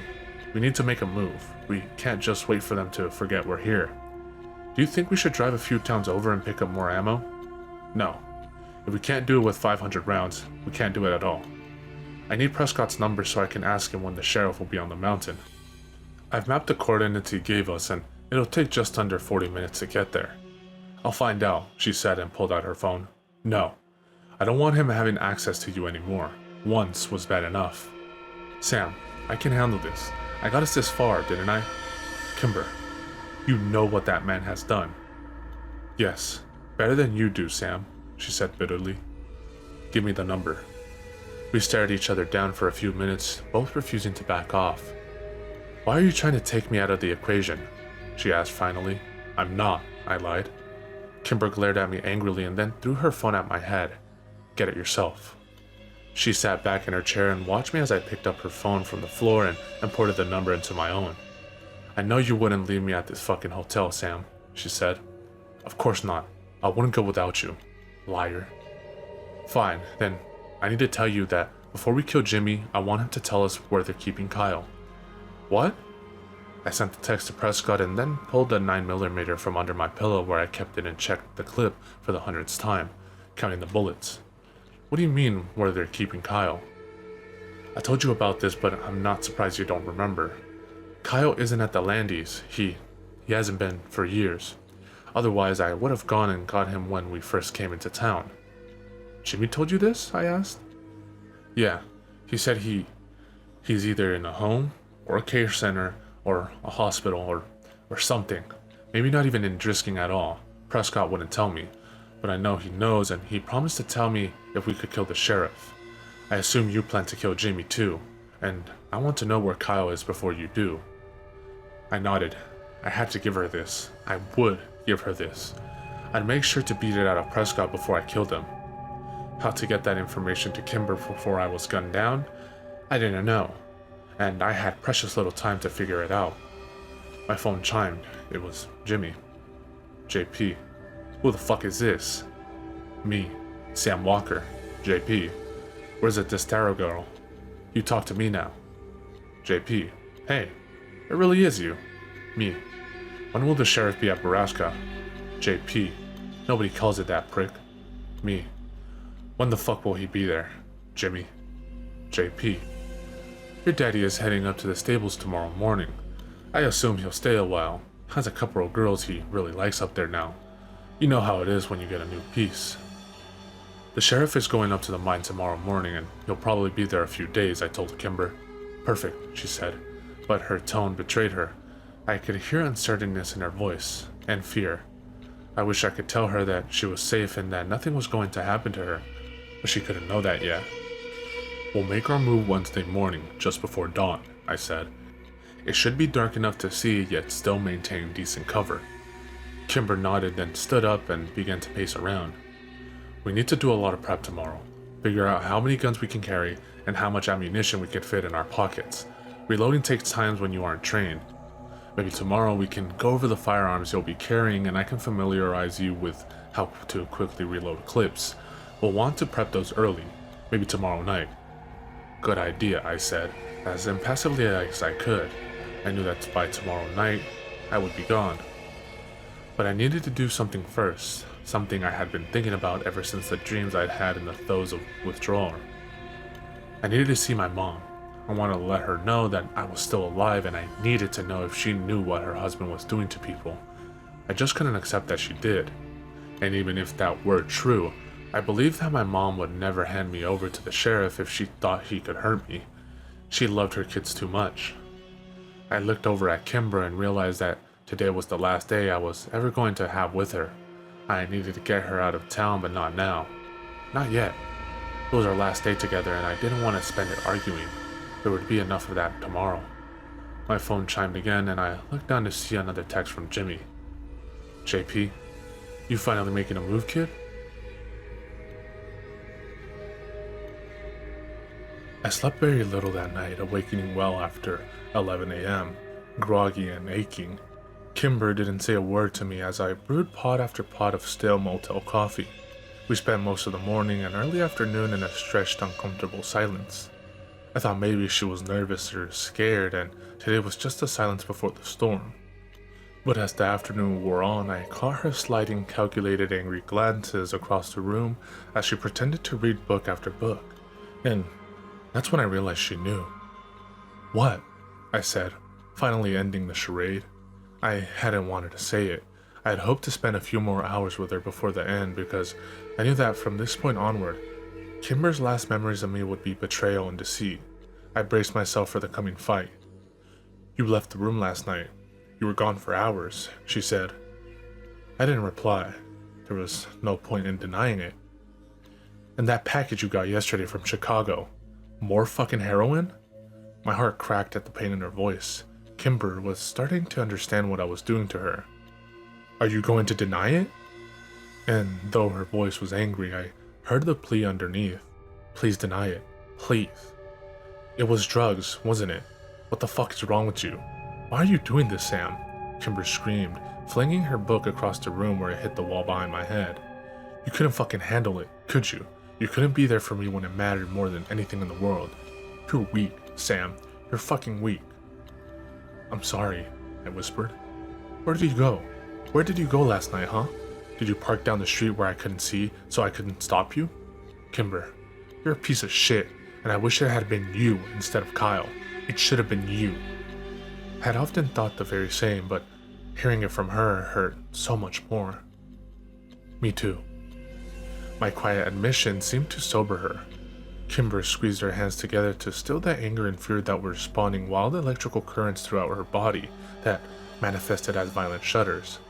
She knew this was the end, and for the first time since we'd crossed into Missouri, both Kimber and I were well and truly alone. We didn't even have each other anymore. We didn't have anything. "Prescott won't talk to me anymore," she said, more calmly this time as she tried to compose herself. "Does that mean what I think it does?" "Yes," I answered. "So you're planning to leave me behind, Sam?" I took a deep breath and then answered her honestly. "Yes." "Well, that is not going to happen. I need to be there when he dies. I deserve to be there." Her voice was still dripping in acid, but she seemed to be steady. I knew Kimber was right. She did deserve to be there. In a better world, she would see him slain and watch the light leave his eyes. But I refused to risk her safety. I couldn't watch Kimber die. She had suffered so much already. I need to be there to choke the truth about Kyle out of Jimmy Prescott, and I fucking will be. She stood up and whipped her long hair out of her face. "When are we leaving for the mine?" "You'll die if you go," I said quietly. "I don't give a fuck, Sam." We stared at each other. There was no point in challenging Kimber. She never backed down. Never. 3 a.m., I said, finally. "Fine. Perfect. I'm going to shower and you are going to sleep since you were gone all fucking night. Later, you can shoot up the rest of your heroin so that you're useless up there. But hey, at least you'll die high." Kimber gathered her clothes and threw a contemptuous look back at me as she stomped down the little hallway to the bathroom. I studied her, hoping to remember all the details. This was the last time I would ever see my best friend because even if I somehow lived, Kimber would never forgive me for this. But I would slay her demons for her just as I had slain mine in this very room days before. I prayed she would turn around just once before shutting the door. I just wanted to see her face one last time, but she never did. I had hurt her again, this time mercilessly. Everything that was left of what could have been called my soul was scorched to cinders. Thank God I didn't have much longer to live because I'd be limping across the finish line as it was. My heart and soul burned out. I stood up and placed the Beretta onto the bedside table. Using the cheap motel stationery, I wrote Kimber a last letter, just like her mother had 10 years before. I took the car. There's a red pickup that's been parked next to us for a week. I swiped the keys. They're in the drawer. I programmed Seth's number into your phone. Call him when you hit the border and he'll tell you where to go. He knows the plan and he'll take care of you. I placed the note under the gun and prayed Kimber would heed it. I could taste salt and ash as I left the motel door click shut behind me, and I realized that I knew the feeling well. Regret. I walked around the building and climbed into Kimber's old Mazda. I had wanted to leave her her own car, but it would have been too risky to transfer the guns from the Mazda to the red pickup, especially when the Doge's methed out owner could sober up at any time. I pulled out of the parking lot and merged onto the highway going west. There was just one more errand to run before I made my final trip up the mountain. My heart sunk lower with every passing mile, and there were precious few between the Prince Ridge and my old house. And before I had even decided if going home was a good idea after all, I was pulling into my driveway of my old home. The house was very different than I remembered. My parents had built an addition onto the dining room and had widened the windows into bays on the bottom floor. Why they felt they needed extra room when their children were dead or as good as was beyond me. It was odd to climb the familiar patio stairs and ring the bell as if I were a stranger. The chime inside was different, too. More lilting and melodic. I waited a few minutes, rocking foot to foot, wondering what I would say to the woman who had raised me when she opened the door. If she opened the door. I was beginning to doubt that anyone was home. Since I had nothing left to lose anyway, I decided to try the front door. It was locked. I knocked hard on the window next to it. "Mom?" I said through the door. "It's Sam." Nothing. Was she home? Asleep? Still locked in Whitney's rooms wailing away her grief after all these years? I jumped over the patio railing and walked onto the backyard. My parents had built a giant wooden deck where the back porch had been, complete with a hot tub and wet bar. They're certainly living it up without us, eh? I felt ire and indignation seething just below the surface, but I held it in check. A superpower I had only just recently acquired. Walking up the deck, I tried the sliding glass door to the kitchen. It caught on something, but with a hard yank, I was able to free it and the door slid open, allowing me access to the house. There were more upgrades inside, including mahogany floors and top-of-the-line kitchen appliances. And why not? What else was he going to do with his kid's college fund? I thought bitterly. "Mom?" I called again and stepped over the threshold. As I waited for a response, my eyes began to wander around the room. Most of the walls hosted art of some kind, but now and again I found beautifully framed photos hung reverently amongst them. I went room to room studying the framed pictures, all of which were hung on the most propitious part of the wall, as if in worship. And of course, all the pictures were of Whitney. He will never let her be. Never. I wanted to hit something. As I wandered through the house, I began to realize that some of the pictures were duplicates, as if my father hadn't had enough photos of Whitney's to cover the entire house. There were no photos of my parents or me. I walked upstairs and it was more of the same.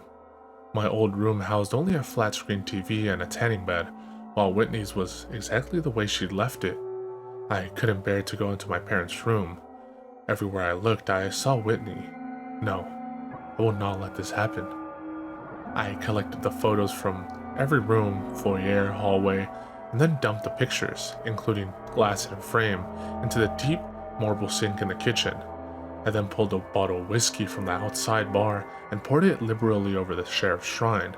I took out a cigarette, lit it, and brought the lighter down to the alcohol, soaked prior, where I rubbed it into a pyramid of hungry flame.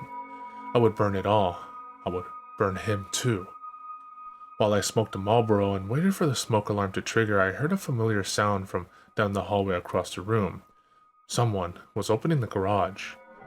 I didn't know what I would say to her, but she needed to answer for all of this. I had to know what she knew. About her daughter's death and her husband's crimes. I heard the door open, and then she was walking down the hallway towards the kitchen. I flicked my cigarette into the dying blaze and started towards her. But it wasn't my mother who emerged from the darkness. Emmeline? It had only taken a few seconds to recognize her. Emma hadn't aged very much since we were teenagers and she looked absolutely gorgeous, but I couldn't figure out what the fuck she was doing in my house. Emmeline immediately dropped the bag she was carrying in shock and slunk back against the wall. "Who are you?" "What are you doing in my house?" she said quickly, her eyes drawn to the fire quietly burning behind me.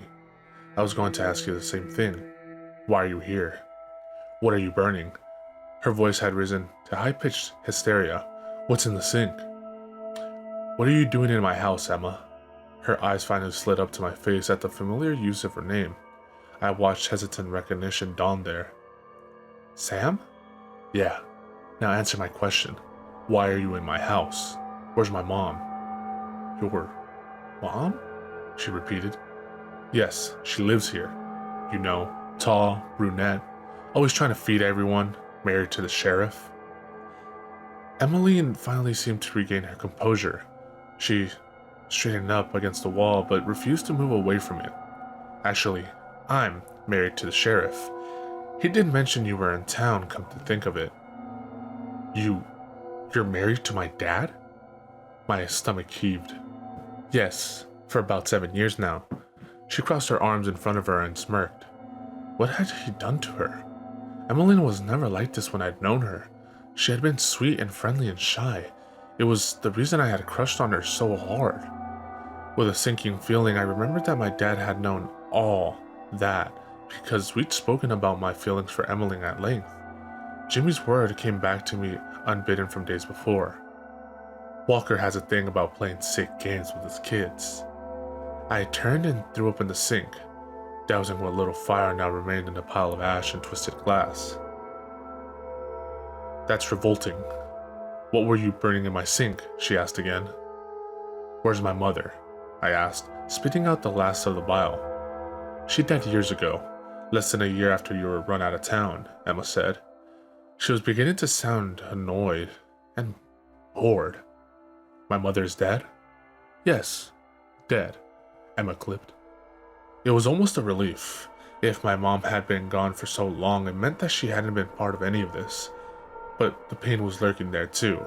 I could only hope that her death had been natural, because if it hadn't been, all I had was to pray that the sheriff had shown mercy to his wife of 22 years. "I am his wife now." Emma's shrill voice cut through the fog of grief that had surrounded me.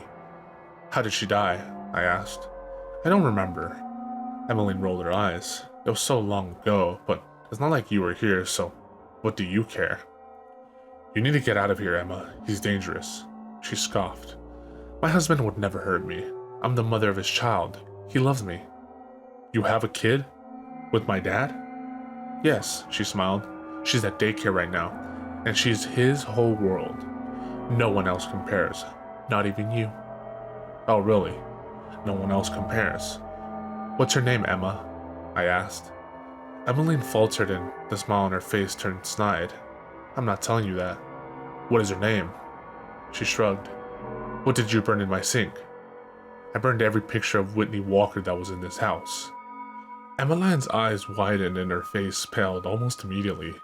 "You can't, you didn't," she stuttered. "Yes, every picture of Whitney is gone. He doesn't have backups of those photos," she breathed. "He'll come after you. He'll kill you. Not if I kill him first." Emmeline pulled the phone out from her back pocket and began scrolling through the numbers. She laughed, but it was disingenuous. High-pitched and nervous. "He'll kill you. He'll kill you when I tell him what you've done. You tell the sheriff I'm coming for him." Emmeline put the phone up to her ear. I didn't try to stop her. It was too late now anyways. My eyes flicked back to the sink. I couldn't hide this. The sheriff knew I was in town. He probably even knew what I was here for. But if Jimmy Prescott could be believed, he didn't know that I knew where to find him. And that was the only thing I had going for me. That and the prayer that the sheriff wouldn't come tearing down out of the mountains when he found what I did. I needed him there, where it had all begun. Emma was moving slowly towards the back door, no doubt ready to bolt as soon as she reached it. The line suddenly connected, and Emmeline began speaking very quickly. "Send everybody to the house. He's..." Before she could get another word out, Emma was suddenly on her back on the ground, her phone spinning across the floor toward my foot. Kimber had come through the sliding door so fast I didn't even realize what had happened until I saw the mess of red hair on top of a screaming Emma. The line was still connected, so I smashed the phone under the heel of my boot. By the time I looked back towards Emmeline, Kimber already had the Beretta jammed under Emma's jaw. "Say another word, Adler, and I'll put a bullet through your skull." Emmeline whimpered. "Where's Sam's mom?" My throat tightened. I wasn't talking to you," Kimber yelled at me. "Adler? She's dead," Emma whispered. "How?" Kimber asked. "I don't know. It was a car accident, I think, or something with a car. I'm sorry. I don't remember. I'm a victim, like you." Kimber let go of Emma and she scrambled back against the wall. Her disposition changed as soon as she was freed. Gunn was a scared, wilting flower from moments before. Emma was once again mistress of the house. She smiled coolly. "But of course, I'm a survivor, and it's Walker now," Emma cooed. "You both are so dead when my husband finds you." Kimber turned and cracked Emma over the head with the butt of the gun. She fell face first onto the rug she was kneeling on. "We gotta go," I said, taking Kimber's arm. "Get off of me," she screamed, and jerked away from my grasp. Kimber gave me a fiery look and then held out her hands. "Keys." "No, you need to get out of town immediately, Kimber," I said. She pointed the Beretta to my chest. "Now." I hesitantly handed them over to her, and she whirled out the door. I followed her to the Mazda, where she tore open the driver's side door and got in. The red pickup was parked haphazardly on the front yard, grass torn up under its tires and driver door hanging open. I walked up to the Mazda as Kimber scowled at me but didn't get in. "Kimber, I'd rather be dead than take you with me up to mine," I told her through the open window. Her hands flexed white-knuckled on the steering wheel. "Don't make me leave you here," she said, as the far-off sirens of police cruisers began to creep into the neighborhood. "Fuck!" I yelled. Did Kimber always get her way? Before my door was even shut, Kimber was screeching out of the driveway. She made record time back to the highway, but the sirens continued to grow louder behind us. "They're chasing us, Kimber. Where the fuck are you going?" "You know where Borrasca is, and I don't. You're not going to tell me, are you?" "No," I said in a low voice. "Then there's only one place to go," she said, and before I realized where she was going, we were already there. She pulled into the back lot of the Prince Ridge, parked, and walked straight into our hotel room, which she hadn't even bothered to lock on her way out. I ran after her, locking the hotel door behind me. "They know we're here. We have to get out, now." Kimber fell into the armchair and began spinning the car keys on her finger. "I knew you would go to your mother's. Even when you're high, you're not stupid enough to make a run at Borrasca in the daylight." "I'm not high," I said. Kimber shrugged. "You hide it well. And anyways, how can I believe anything you say? You've lied to me at every turn." "I've lied? You kept everything from me." "Only what I didn't trust you with. And I agree that you were right. I was a liability, and I'm so sorry for that. It kills me to even think about the danger I put you in. But you need to admit the reason you're really here. Let me take care of the rest. I can do that now, and I want to. I know what my life is buying." "I want to help, Sam," she pleaded. "I wanted Borrasca gone and those men dead." "I know you do, but that's not why you're here. You're here because of Kyle." "I'm not saying that's wrong, Kimber, but I am here for Kyle, okay?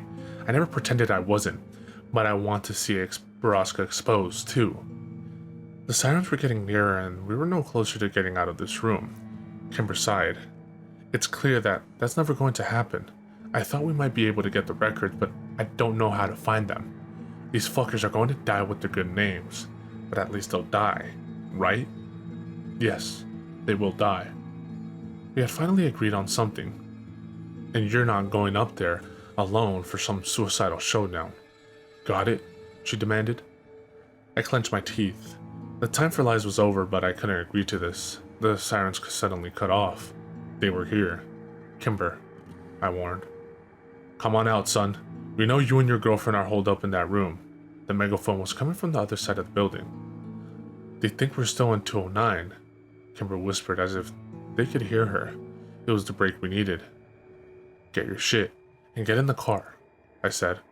Kimber gave me a wary look. "We can argue later. Let's just get the fuck out of here, Kimber. If they catch us, no one makes a run at Borrasca."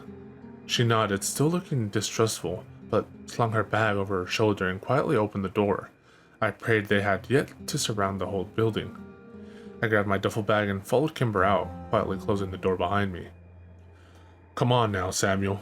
Don't make us come into this crack den after you. Come out real nice and obedient so we can bring you to your daddy. He's really looking forward to seeing you. Wants to spend some quality father and son time."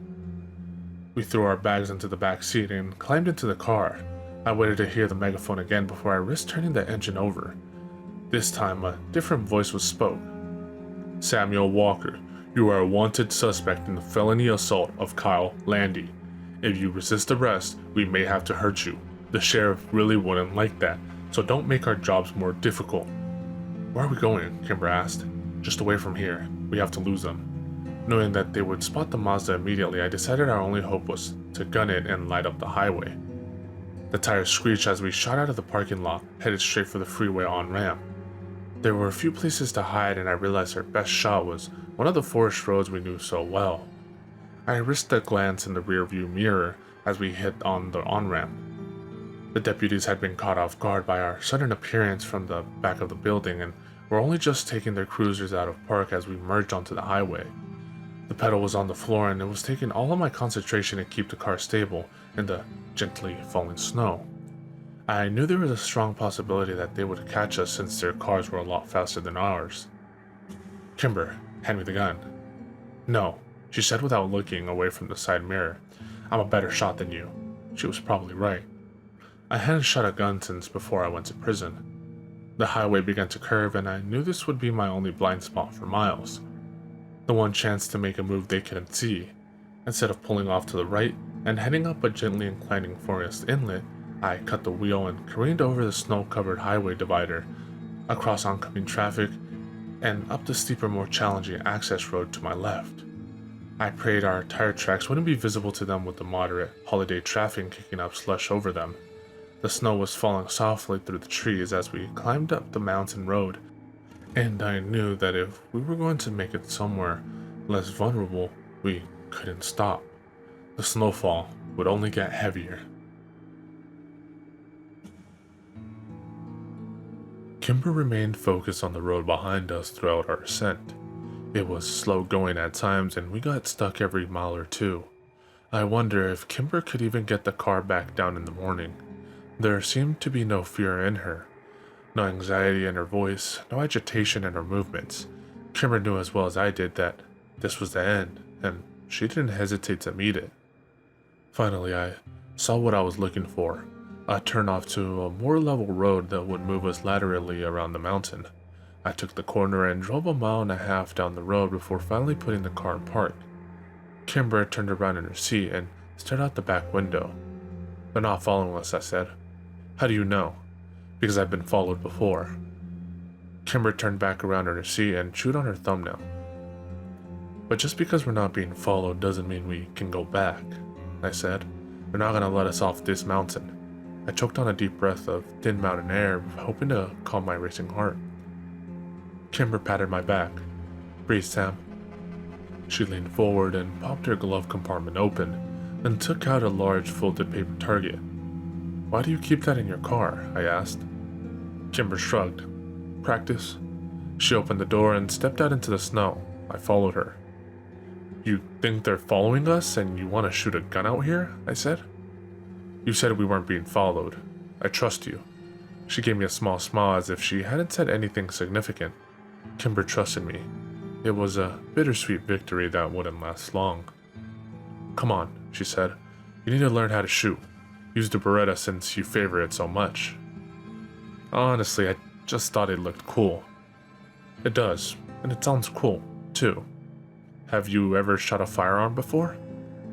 Once, but I didn't hit anything. Well, that's not going to be acceptable up here. We have a lot of ammunition, but it's not going to help us if you can't hit anything. I couldn't argue with that. Now, the sheriff is probably going to be wearing a vest, so you can't aim for body mass. You'll need to hit him in the head, same with Jimmy and anyone else that shoots at you. "Okay," I said, as if we weren't discussing murdering cops. Kimber walked 20 yards away and pinned the target to a tree branch. Now, the Beretta is a semi-automatic gun, so you won't need to chamber every cartridge, just point and shoot in a succession. Right.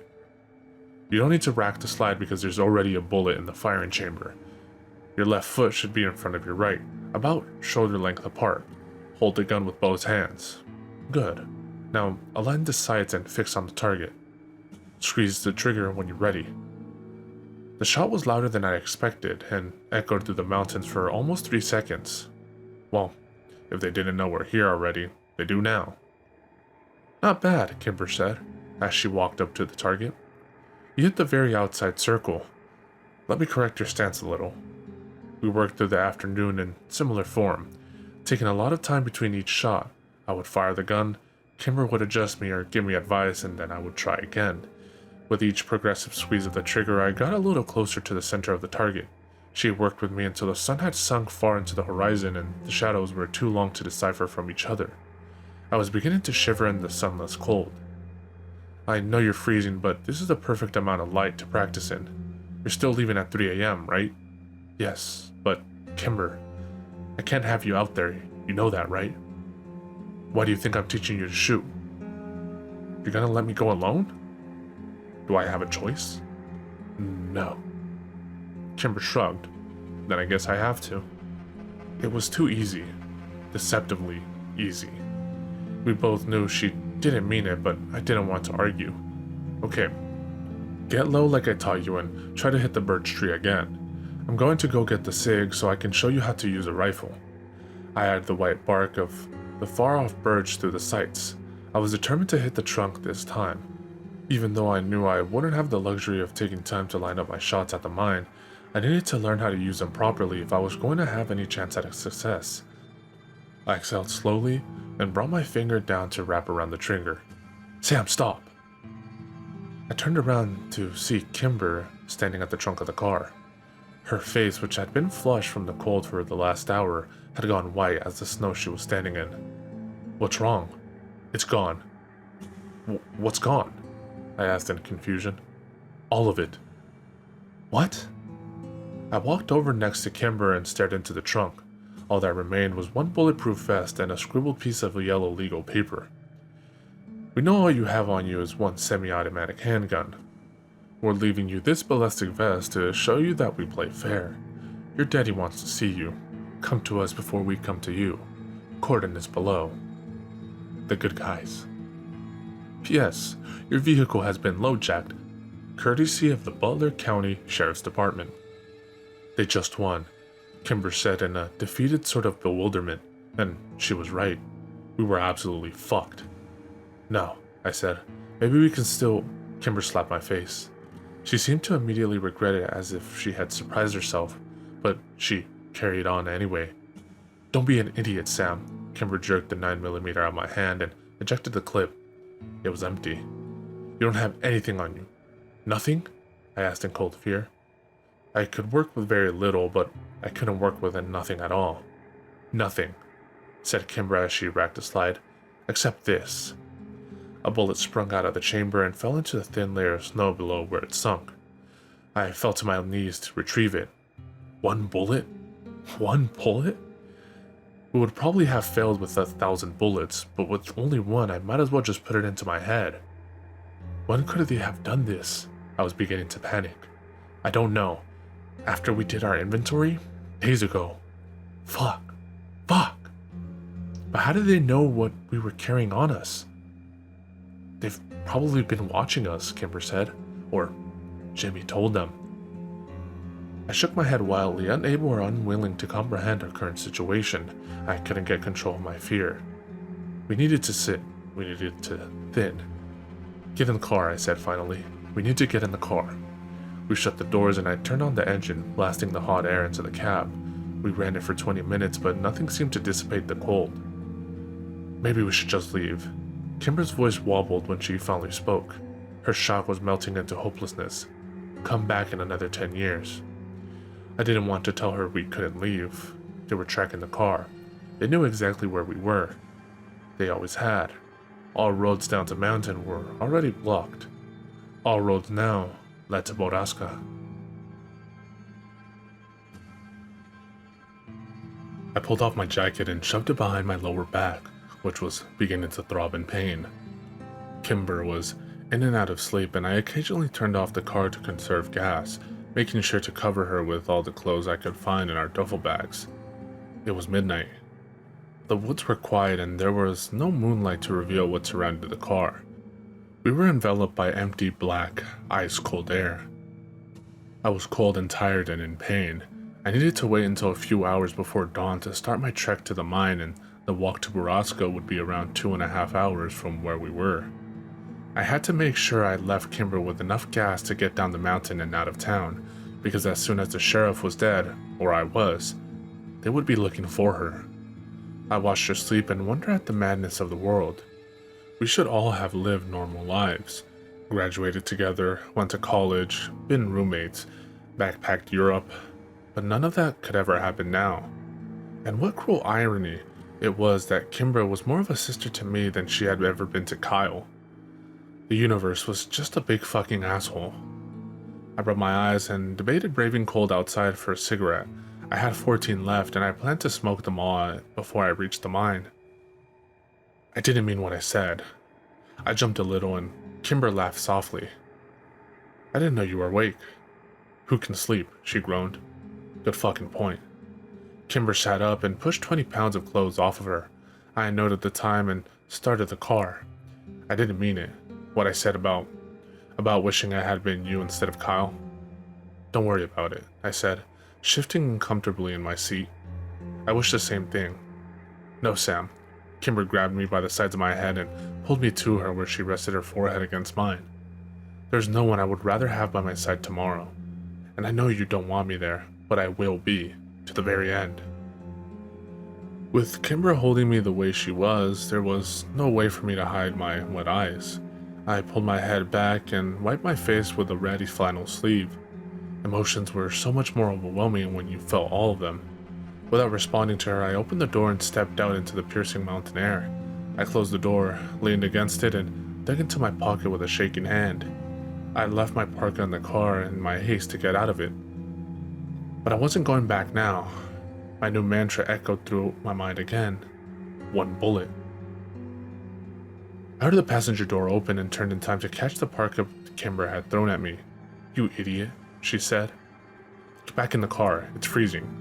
You think? She said sarcastically. I took a long drag off my cigarette and felt the nicotine begin to work its magic. I needed to stay calm. One bullet, Kimber. I pulled my parka around my shoulders. And a bulletproof vest, she added. Yeah. Well, actually, it's more bullet resistant depending on what you get shot with. Nothing is really bulletproof, am I right? I gave her an icy glare. Well, I didn't know that, but thanks. Sorry, she said with chattering teeth. It's fine. It doesn't matter. They'll probably just shoot me in the head anyway. Are you almost done? Because it's fucking freezing out here. Don't you want to get some sleep? I'll sleep plenty soon enough, I thought morbidly. Not really. I flicked the cigarette away and followed its amber glow to where it settled in the fresh, still falling snow. We climbed back into the car and I checked the time. 4 more minutes and I would have to shut the engine off again. I know you think I should stay, so tell me, what would I do after you leave? Kimber asked as she laid both of her hands over the air vents. Wait until you hear gunfire. As soon as you do, get the hell off this mountain. If you haven't heard anything by 6 a.m., leave anyway. Ditch the car about 3 miles down and walk out. Do not follow the road. Just keep going downhill. Call Seth as soon as you get signal. Kimber nodded. Interesting. And how will I know what happened to you? I'll contact you. Or I won't. We both knew it would be likely the latter. The chances that I could get a shot off, especially one that my father was expecting, were less than 1%, but I knew they wouldn't let us off the mountain until one of us was dead. I just hoped it would be the sheriff. I checked the time and turned off the car. How far is Borrasca from here? She asked. A couple of hours. Kimber buried herself under the half-errant clothing and threw the other half over me. You know I could just follow you, right? I know. I could already see my breath and the car hadn't been off for 10 seconds. And unless you tell me an acceptable plan, unless I truly believe you can live through this without me, I'm going to follow you. You can't. Kimber, I need to stop being a selfish little shit and sacrifice something for once in my life. And you lost too much already. But I need to do this, Sam. I won't watch you die. I fucking won't let that happen. Don't you think you're being selfish right freaking now? My death isn't yours to decide. I've gotten us this far, and I've been preparing for this for so long. You can't go without me. Let me do this for you, Kimber. My monsters are dead. I killed them. I'm clean. I can do this. I'll find out the truth about Kyle and where he is, and then I'll call you. I know Borrasca has signal because Emma called the sheriff there. Maybe he'll go easy on you. Maybe his guard will be down since you're his son. You're the only son he has and all. I didn't correct her. I doubt it. We did burn all of his daughter's photos and pistol whip his wife. Worth it, Kimber said. But what do you mean about Whitney's photos? Trust me, you're better off not knowing. Kimber sighed. One gun, one bullet, one vest. We need a motherfucker of a plan. Yeah, we do, I said. And I need to be a part of it. Fuck no, Kimber. I'm not backing down from this. Neither am I. Look, I sighed. If I can come up with something that gives me a reasonable chance of not dying, will you agree to assist from afar? I'm listening, but you should expect me to argue. Trust me, I do. And argue is what we did, deep into the crisp morning hours. Before I was ready, the clock showed 3 a.m. I turned off the car and threw everything I could spare for the walk to Borrasca over Kimber's sleeping form. The cold would wake her soon enough. I equipped myself with everything I needed, closed the door quietly behind me, and started off alone towards Borrasca. There's a lot to think about when you're walking towards your end, but instead of the existential bullshit I expected, my mind wandered in and out of the past. I reveled in memories I'd been unable to conjure for a decade, of my family as we were and my childhood friends. It was not something I wanted to forget again. Finding the mine wasn't hard. I simply followed the road we had turned onto the day before. I had to go off trail a few times, but I knew the map well. Recalling details came so easily to me now. Still, as much as I hated to admit it, I didn't want to die sober. I wondered how much it would hurt. If he shot me in the head, not a lot, I thought. At least that was something to hope for.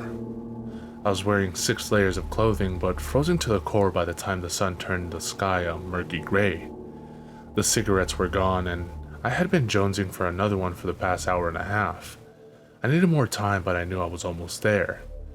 I left the trail I'd been on to make one more shortcut along the river, and within 20 minutes, I could see the edge of the mining camp. The sheriff must have been tracking me because he was already standing in the large clearing facing my direction, surrounded by 9 of his men, and a smirking Jimmy Prescott.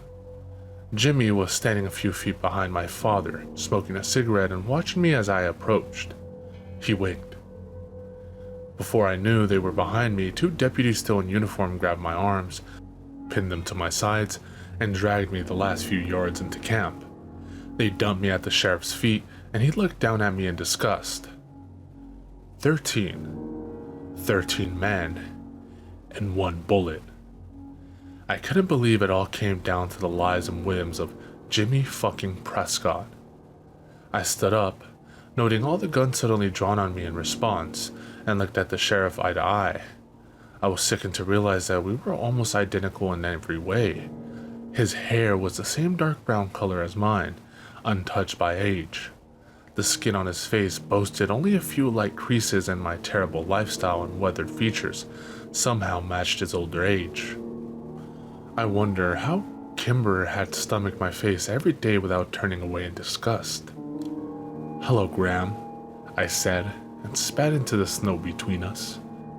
"You're a goddamn disgrace." "Shut the fuck up," the sheriff said. "Greg, teach my son some respect." I didn't bother to defend myself, and I wouldn't have had the time anyway. Greg knocked me back into the snow before I could even blink. His fist split my cheek open under my left eye, and I didn't rush to get up from the cold, numbing snow that was now pressed against my face.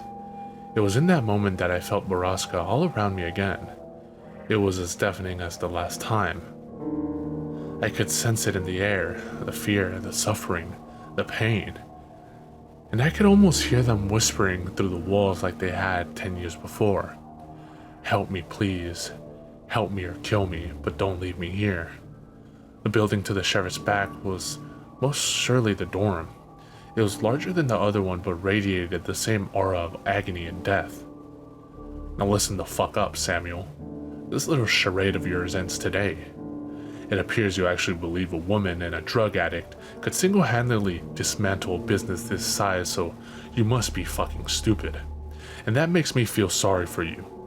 So why don't you just hand over the gun and go back to the ghetto you crawled out of? I pushed myself to my knees. No. No. Are you dog shit insane, son? You broke into my house, destroyed pictures of my daughter, and beat my wife. You're lucky you're still alive. I've killed children for less. And looking at him now, I didn't doubt it. You need to die. Well then, by all means, take your shot. The sheriff swept out his arms mockingly. We know you only have a round or two left because yesterday we heard your 15 shots into the fucking trees. His deputies laughed, but the sheriff remained sober. Just remember, boy, your aim better be true, because when you come at the king, you better not miss. I fell onto my arms as my lungs erupted into a sudden coughing fit. Even if I could escape after the sheriff was dead, my lungs wouldn't hold up. I was fucked. I knew it, the sheriff knew it, and his men knew it. And while the sheriff's gun hadn't left his holster, all but Jimmy Prescott had weapons trained on my chest and head. Even if I reached into my jacket, I'd be shot. Or, the sheriff continued, you could use the sense you were born with and go home.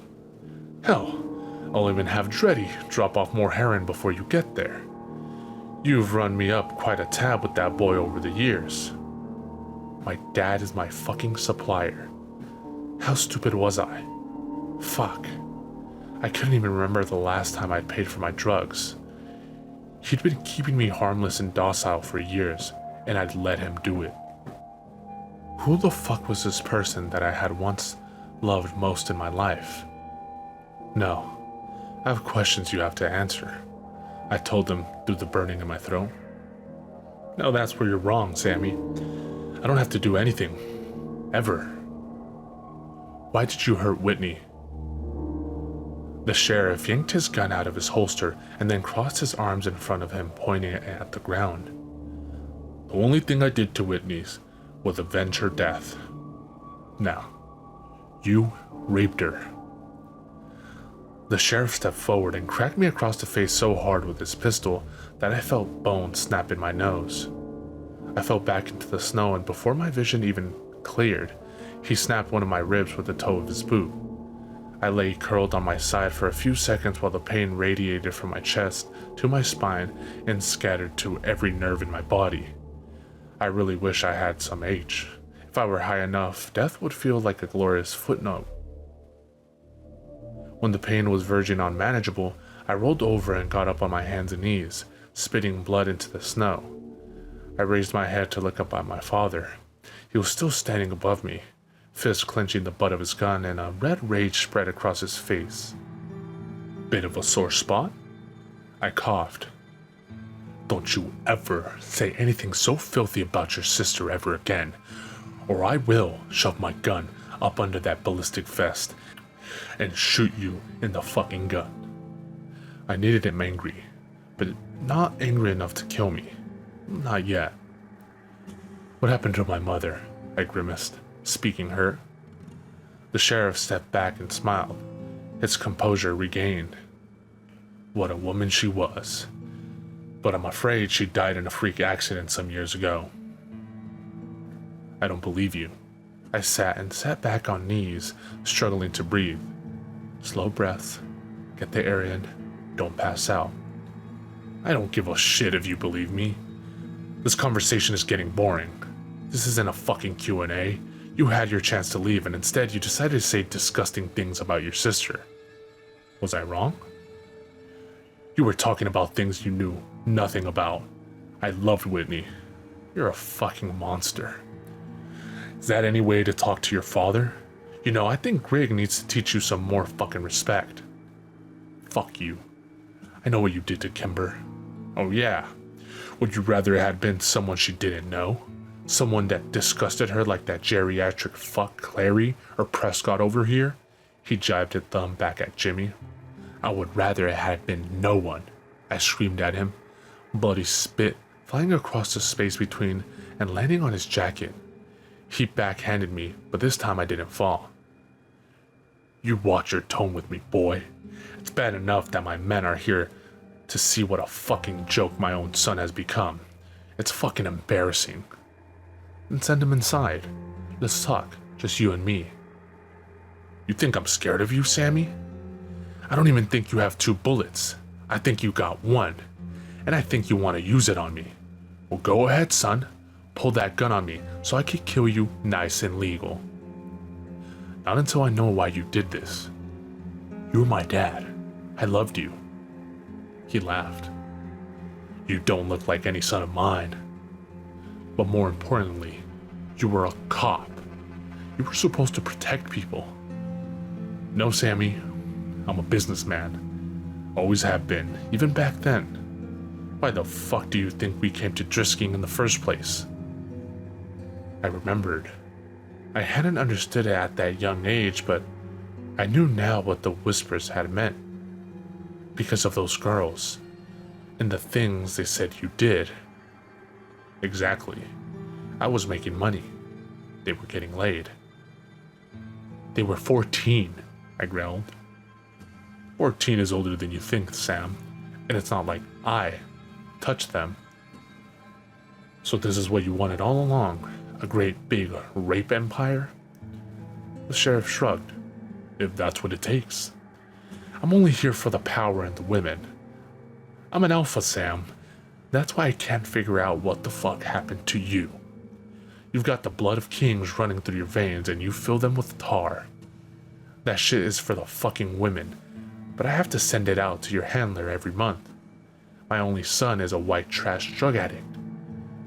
How do you think that makes me feel? This should be your birthright and you're too weak to take it. Give me more credit. I'm stronger than you think. Strong enough to take a bullet to the head and live through it? He laughed. Are you? The sheriff's expression darkened. Sam, you. Oi, boss. Look what I caught lurking around. 15. 15 men. 2 men I hadn't seen previously came around the side of the door and pushing a woman in front of them. Kimber, I breathed. But the sheriff knew who she was. I'm sorry, Sam. They, she stammered. Well, the sheriff drew out the word. I heard you turned into a looker, but I had yet to confirm it for myself. Hello again, sweetheart. The sheriff walked over to Kimber and ran his fingers along the side of her face. She recoiled at his touch. Don't you fucking touch her, I screamed and scrambled to my feet. Greg shoved the barrel of his gun into the back of my head. Sit the fuck down, he warned. Watch your temper, Sammy, the sheriff chided. You fucking this wild filly? That's my boy. At least I knew you didn't turn homo in prison. Stay away from her, you fucking pervert. Blood was rushing in my ears and the rage in me was deafening. Sam, stop, Kimber screamed. Just stop or he'll kill you. The sheriff looked back to nod at Greg, who cracked stars into the back of my head with a fist. Manners, Sam. That's not how you talk in front of a lady. I've had enough goddamn disrespect from you. This is your last fucking warning. The sheriff turned to Kimber and yanked her hair towards him so that their faces were almost touching. She writhed against the man behind her, holding her arms. Soon, princess. We'll catch up soon. The sheriff let go of Kimber's hair and walked back to stand in front of me. Where were we? Let Kimber go. Let her go, and I'll do anything you want. Oh, really? Anything? Yes, just let her go. Would you leave here and never come back? Yes. Would you stay and help me run my business? I wheezed through a deep breath. Yes. Would you go inside right now and fuck one of our girls? Yes. Please don't call that fucking bluff. No, Sam, Kimber yelled. Richard, would you shut her the fuck up? The sheriff asked. I heard a sickening thud, but couldn't see through the blood running into my eyes from the split on my forehead. Kimber gasped. Now then, the sheriff continued. How about Phoebe Tranger? If I recall, she was a raging cunt to you in high school. Why don't you go in there and take some vengeance for yourself? I'm sure she'd love it. She's not really my type. Oh, I guess Kimber Destaro was more your type, isn't she? No, I said quickly. No, somebody else. Anybody else. What a fucking pussy, Jimmy Prescott laughed. Look, this family reunion has been real sweet and all, but we got investors coming into town today and a lot of fucking shit to do before they get here. Plus, it's early as balls and I need more fucking coffee.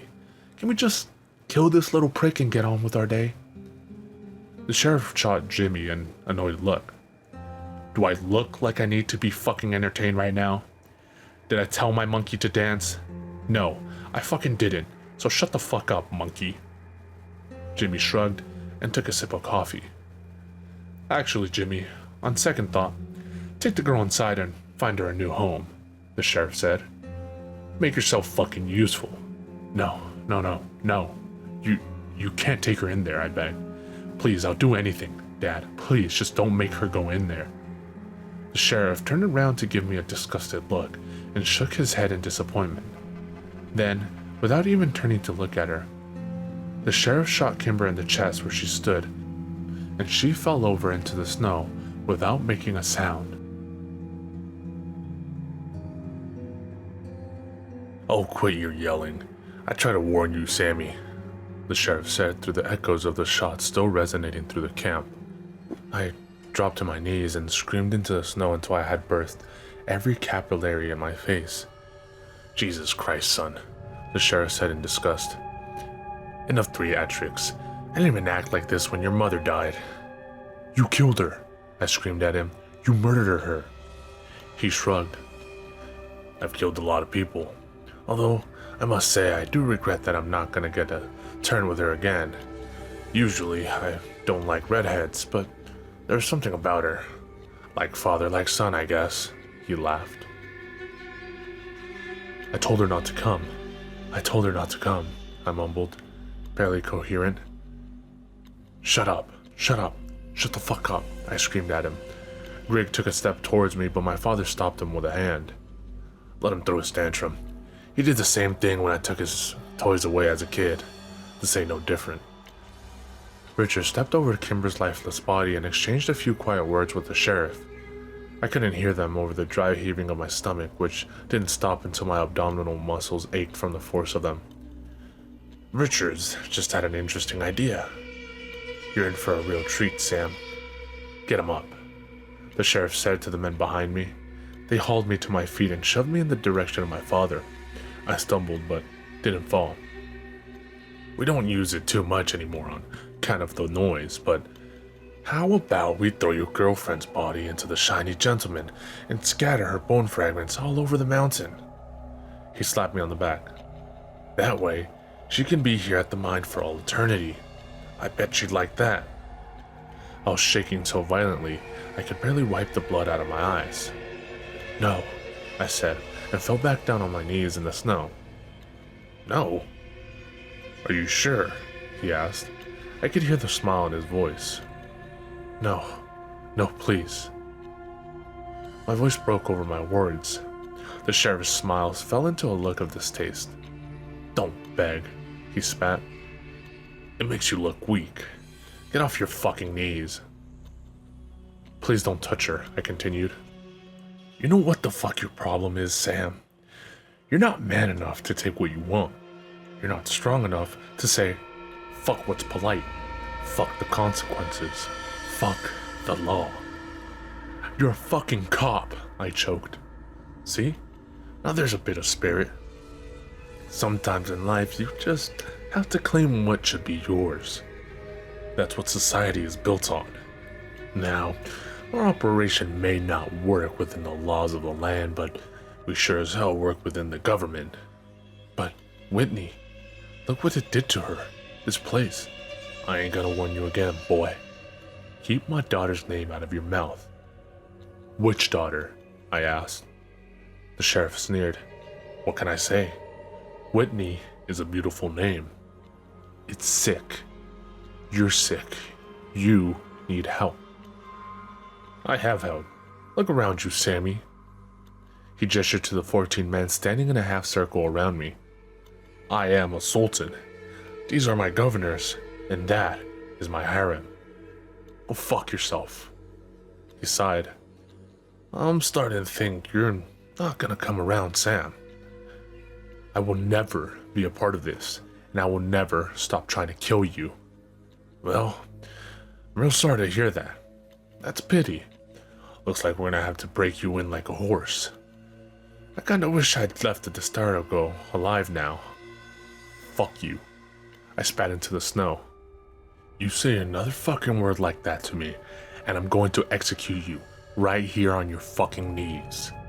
The sheriff's men seemed to lean in, smelling blood in the water. I knew this was it.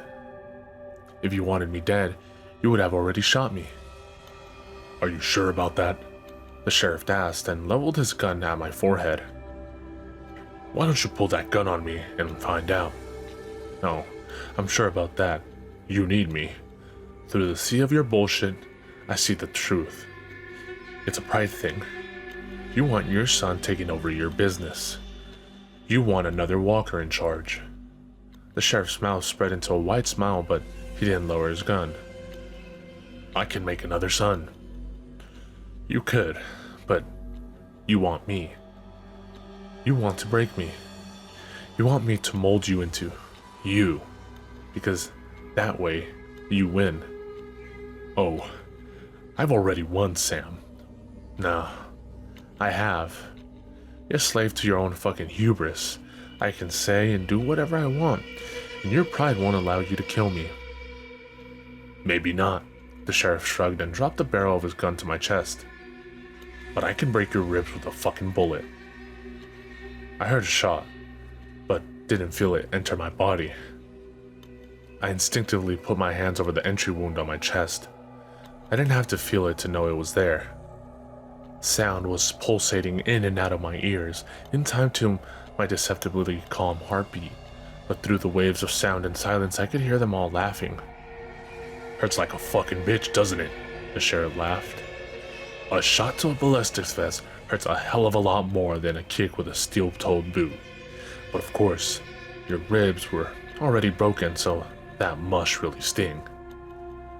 I knew I was going into shock. I pulled my hands away from my jacket and saw they were covered in thick, warm blood. The laughing died immediately, and the sheriff took a step in my direction. What in the hell? He asked. Fuck you, I answered. By the time he put it all together and looked over at her, Kimber was already standing where they'd left her discarded in the snow. She was staring at the sheriff down the sights of the Beretta, and before anyone could react, Kimber squeezed the trigger and killed her monster. The bullet went through the sheriff's eye and out the back of his head, where it buried itself in the wood of the building behind him. Before his body even hit the ground, guns were pulled from every side, and the men loyal to money had taken control of the men loyal to fear. Jimmy Prescott had somehow come through. Holy fucking shit, kid. You did it, Prescott said, taking a sip of coffee and stepping over my father's body. I mean, I think that wound is probably fatal, but, don't let that take away from your accomplishment. Hell, I'll even name a wing after you. He gestured to the door behind him. Take the gun off of Kimber, I demanded. I knew I didn't have much time to play my trump card. Ortiz, what the fuck? Jimmy said. Quit pointing that shit at the hero of the day. The man closest to Kimber lowered his gun. She doubled over then, clearly in enough pain of her own. Broken bones. Jimmy nodded, reading the thoughts on my face. Your daddy shot her with a .357, which, well, he shot you too. It's a pretty big bullet. She might actually be bleeding, but she'll be fine. You, on the other hand. I strained against the darkness. I needed to tell Jimmy something. What was it? Oh, yes. My insurance policy to make sure Kimber left this place alive. So you talked all that shit, and you weren't even armed? You had nothing on you? You sure you don't want to come work for me? I did. I coughed. I did have something on me. Oh yeah? What's that? This. I pulled out the small remote control and dropped it in the snow in front of me. Jimmy laughed. What the fuck is that? He said. It's a remote. For the video cameras. What the fuck are you talking about, kid? What video cameras? For the first time since I'd met him, Jimmy looked rattled. Those video cameras. I pointed up into the trees where a dozen small cameras blended into the dark branches, their blinking red lights all but invisible. I need to stop the bleeding, I wheezed. Are you fucking kidding me? You shit-eating donkey cunt. Are you fucking joking? You better be joking, because I will put the bullet in your head that your daddy couldn't. He raised the gun to my face but seemed conflicted. If he believed me about the cameras, I knew he couldn't shoot me. It all came down to my ability to bullshit. I'll just take those cameras down and break them like they were never there, he said, and cocked the gun he was holding in my face. They're on a live feed, asshole, I said. Jimmy's face twitched a few times before he lost it and hurled his coffee cup at the building behind him. Fuck! Jimmy shouted. Fuck you! The video streaming back to a laptop in Chicago. It's over. Jimmy's men looked uneasily at one another. Fuck this, Greg finally said, and dropped the gun he was using to hold one of Dad's men hostage.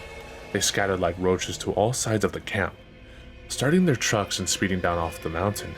Jimmy was already on the phone with someone as he dug into his pocket for his keys. Delete it.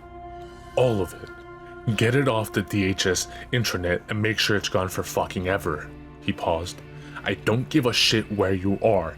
We need the database gone now, like it never fucking existed. No, fuck the fucking backups. Delete it all. Jimmy threw his phone on the ground and shot it 4 times with his gun. He ran to a nearby truck and ripped the door open. Prescott, I shouted hoarsely. Jimmy paused before he slammed the door and glared at me. Kyle Landy. Was all that bullshit? Jimmy's glare contorted into a bitter smile. Where is he? Where's Kyle?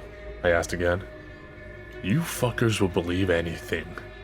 He sneered before he slammed his car door and sped off down the mountain. The last of my energy expended, I fell forward in the snow with my back to the sheriff's body. I could see a mess of Kimber's red curls over the top of my arm, but she was so far away. Kimber.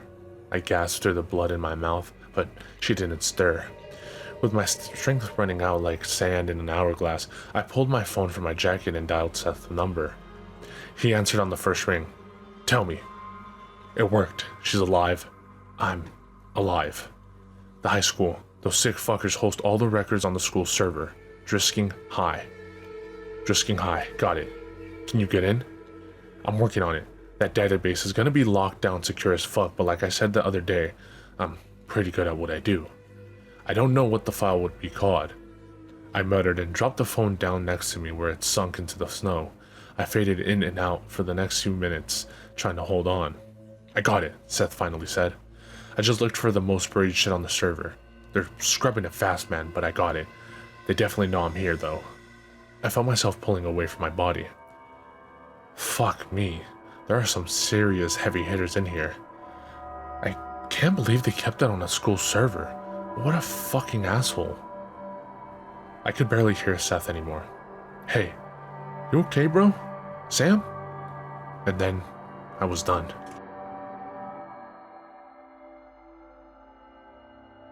The clock read 1:32 a.m. I turned the car on again. Kimber muttered her approval and laid her face next to the heater. She gently banged her forehead against the dashboard. We're getting fucking nowhere, she said, and she was right. We had been arguing for hours and still agreed on nothing. The mission was suicide no matter how we went about it, so we were really just arguing how many of us should die and in what order. They're going to kill you if they see you, period. Those guys have no reason to let you live, I said. Yeah, I'm not arguing that. But how are you going to shoot anybody when you have one bullet and they know you're coming anyway? And they know about the bulletproof vest, I added. And they know about the bulletproof vest, she repeated, making it absolutely worthless. Yep. I leaned my head back against the headrest and closed my eyes.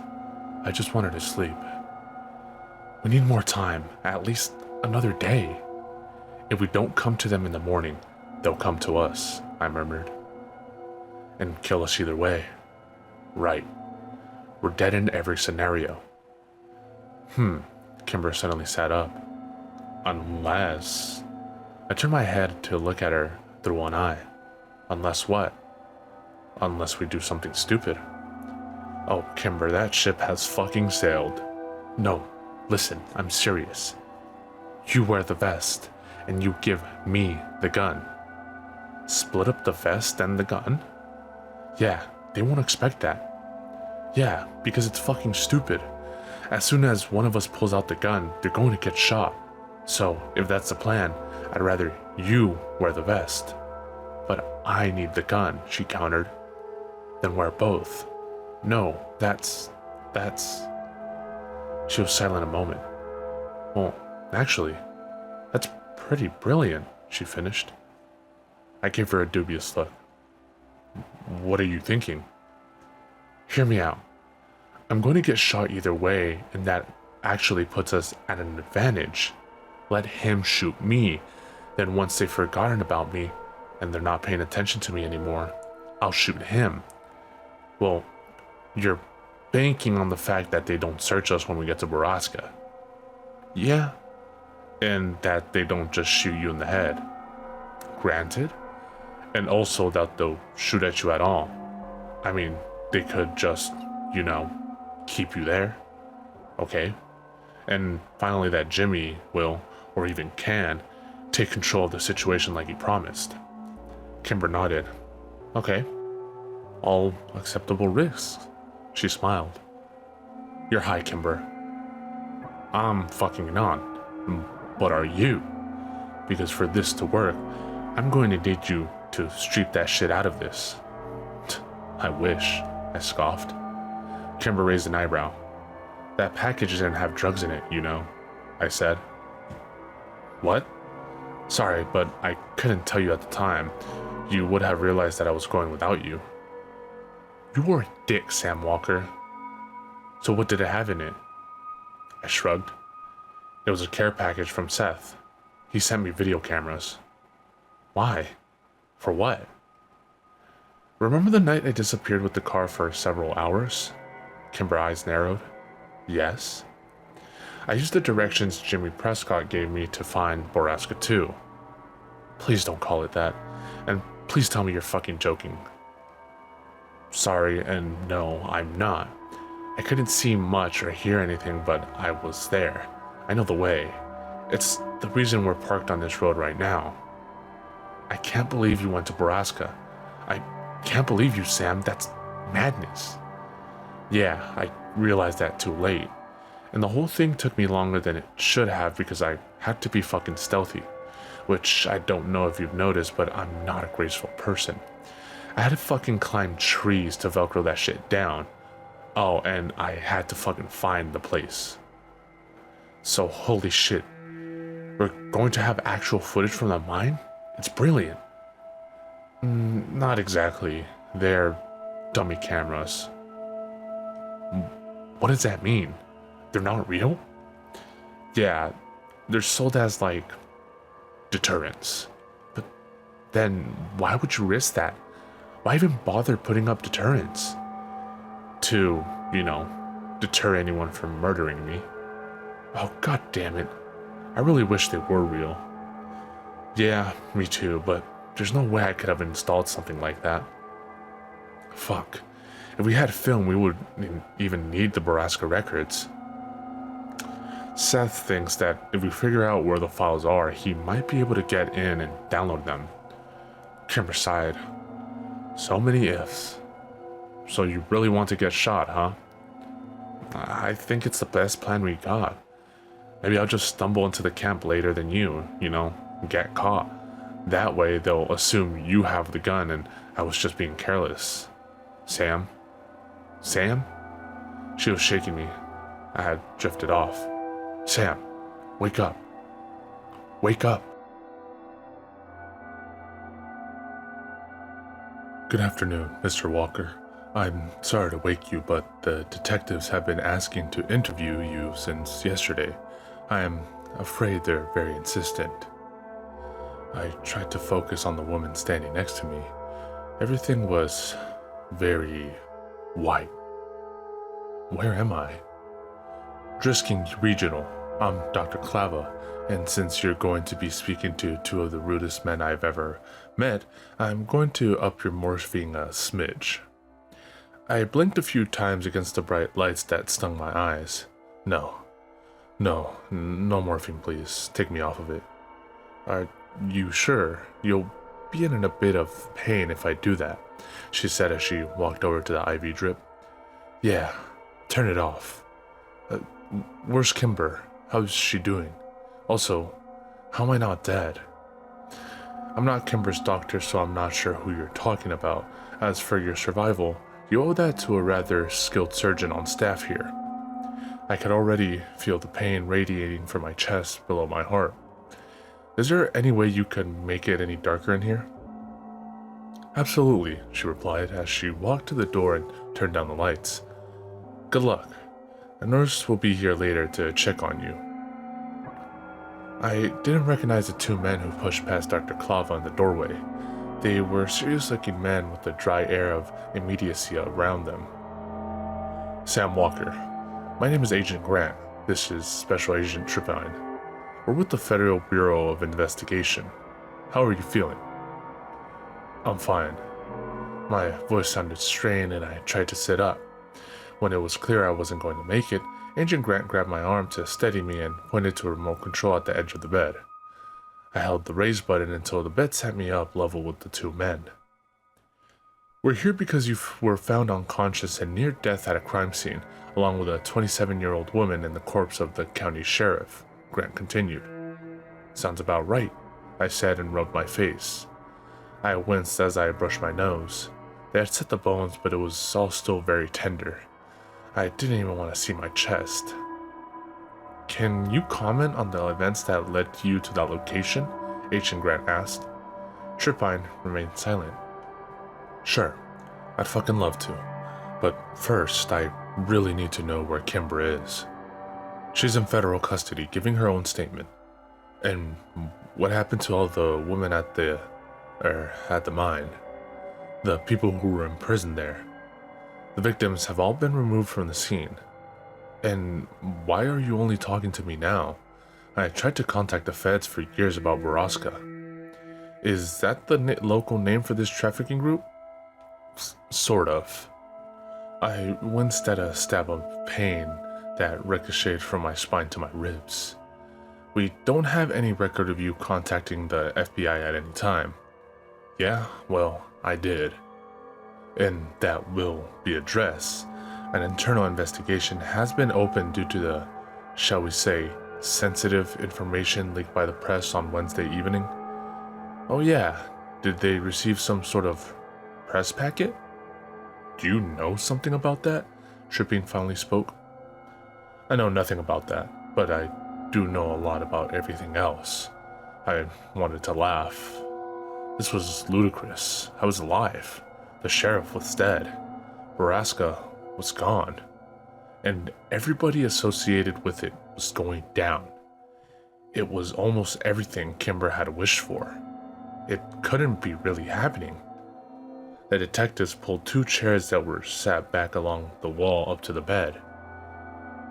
Do you mind if we record you? Fuck no. I want all of this on record. Alright, Grant started, setting a recorder onto the bed next to my leg. Tell us about your father. I stood outside one of the massive tents the feds had erected on the tarmac of Driskin's small airport. It was old, crumbling, and abandoned, but they were sure as hell landing shit here now. Grant had promised Kimber to me within the hour, and I nervously smoked a cigarette in the cold while waiting outside the giant tent. They told me they needed to hold her longer than me because Kimber had admitted to killing a law enforcement officer. Grant said the prosecutor would almost certainly decline to press charges due to the circumstances rapidly coming to light. But still, it was early days and the waters were murky. We'd no longer be in custody, but we weren't allowed to leave the town either. I pulled my jacket tighter as the wind cut down the thoroughfares and alleyways of the sprawling tent city, or, as Grant referred to it, Central Ops. Special Agent Trippine had given me the thick brown duster I was currently wearing since my own jacket had been taken in as evidence, which didn't bother me as this coat was warmer anyways. "Sam!" I turned around just as Kimber jumped on me, wrapping her arms around my back and squeezing tightly. I buckled, grunting in pain and trying not to drop her. Kimber released me immediately. "I'm sorry. I forgot you got shot." "Well, you sure fucking reminded me," I winced. Trippine walked up from behind Kimber and nodded at me. "You can go. There's a Ford Explorer you can use parked off of Draper across from the mobile command unit. Here are the keys. Don't leave town and don't talk to the media or the locals. In fact, don't talk to anybody." He found the car right where he'd said and climbed in, slamming the doors on the biting wind. "You're gonna have to drive," I said. "I don't think I can manage it." "Don't they have you on any painkillers?" Kimber asked. "Prescription Tylenol." "Oh my god, I want to cry for you, but still, good for you, Sam." She smiled at me and pulled out onto the road. "Honestly, I can't believe they discharged you from the hospital after only a few days. You got shot in the chest." "I'm well aware," I laughed, "but they had to. The hospitals are full. Every hospital within 50 miles and a mobile one for the least severe cases is what I was told." "Holy shit," Kimber breathed. "How many women were there at Borrasca?" "You don't know?" I asked. "No, they wouldn't tell me anything. They even took the TV out of the hotel room they held me in." 132. Kimber gasped. That had been my reaction too. But there were never that many when I was there. Maybe 60 at most. I guess he wasn't lying. The sheriff really was a businessman, I said sarcastically. "Turn here." Emphasis on the "was." Kimber smiled. I couldn't fault her for being happy he was dead. And even though he was my father, I was too. "So they didn't tell you anything, huh?" "The only thing they would tell me is that you were alive, and that's only because I started throwing cutlery at them." I laughed. "Well, I guess I'll give you the news then. Every major news outlet got a copy of the Borrasca records on Friday, and the files were apparently very detailed. Open investigations were triggered across the map." "Fucking A," Kimber said. "And they caught everybody that was on payroll, including James Prescott." "What? They caught him already?" she asked excitedly. "Grant said he didn't even last a day." "What an asshole," she laughed. "And I've been really wanting to tell you. That was a beautiful shot you made." "Oh, I've made that shot 1,000 times. This was the first time that my target was actually in the flesh, though. And hey, congrats on taking a bullet and living through it like a fucking champ." "Turn right. Yeah. Who knew I would excel at getting shot? I wonder what sort of career I could make out of that." Kimber shrugged. "Bullet tester?" She was different now. Gone was the anxious, despondent version of her that I had come to know in the past weeks. This was Kimber as I remembered her before her mother died. Happy, unburdened, hopeful. I couldn't believe that I was about to strip it all away from her, but she deserved to know. "Take another right up here." "Where are we going?" she asked finally. "You'll see." Kimber's smile wavered. I'm not sure if I like that at all.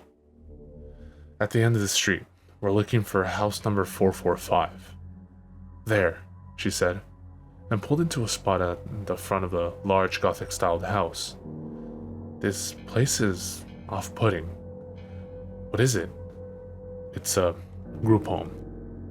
A group home? She laughed. For what for? I didn't say anything but watched her carefully. Kimber sobered. I don't...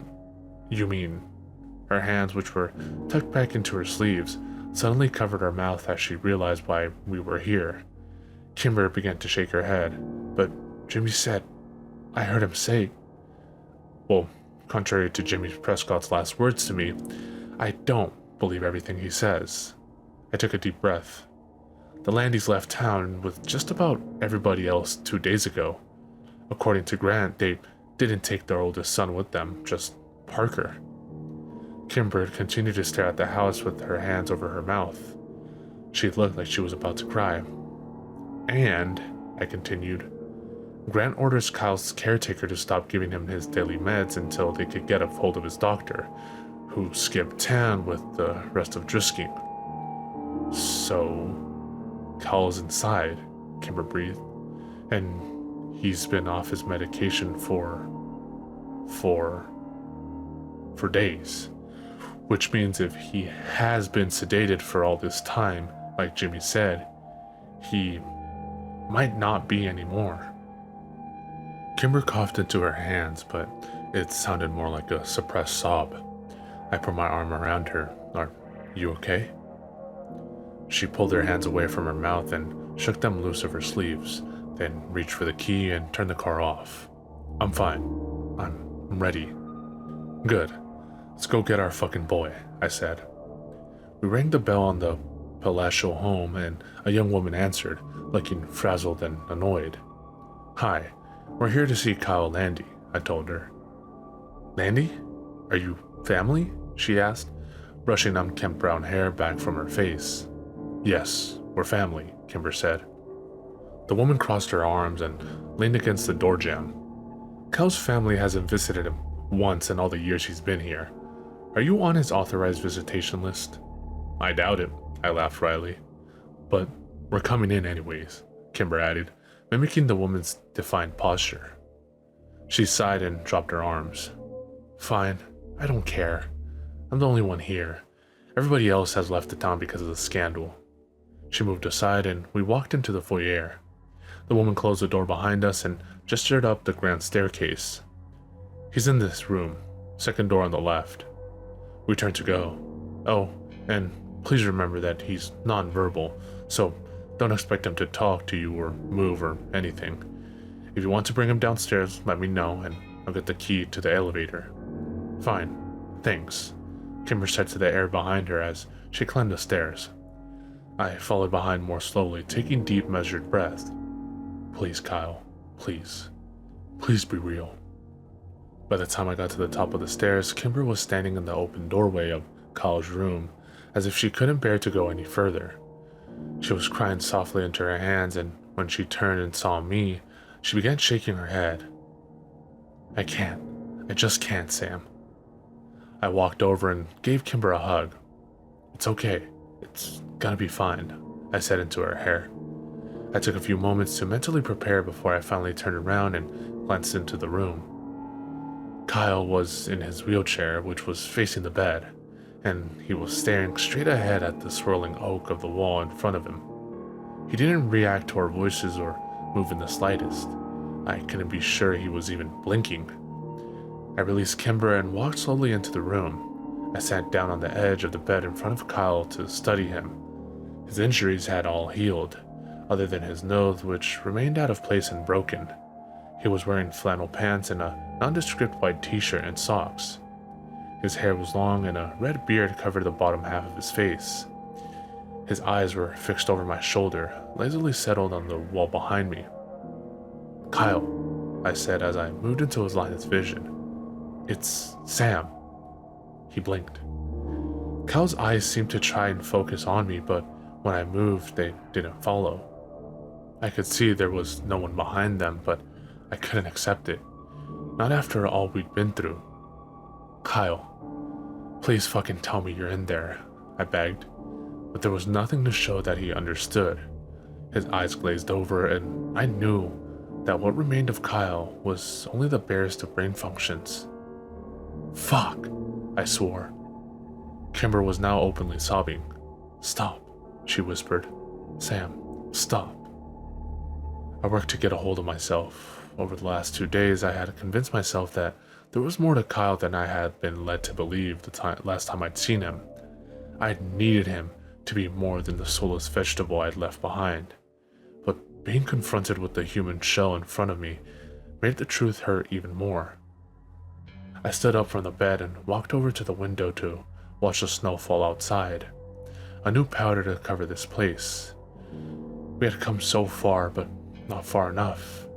We'd won in almost every conceivable way on the barest of odds, but it still wasn't enough. I wanted Kyle back too. I wanted to be whole. I heard Kimber leave the doorway and turned to watch her sit in front of Kyle. She took his limp hands into hers and held them while she softly told him that she had missed him and that she loved him. Then she laid her head on his lap and continued to whisper to Kyle through her tears. I turned back to watch the snowfall. And then I heard a voice that hadn't spoken since the day it had told Jimmy Prescott to go fuck himself 10 years before on the now silent mountain. Kimber.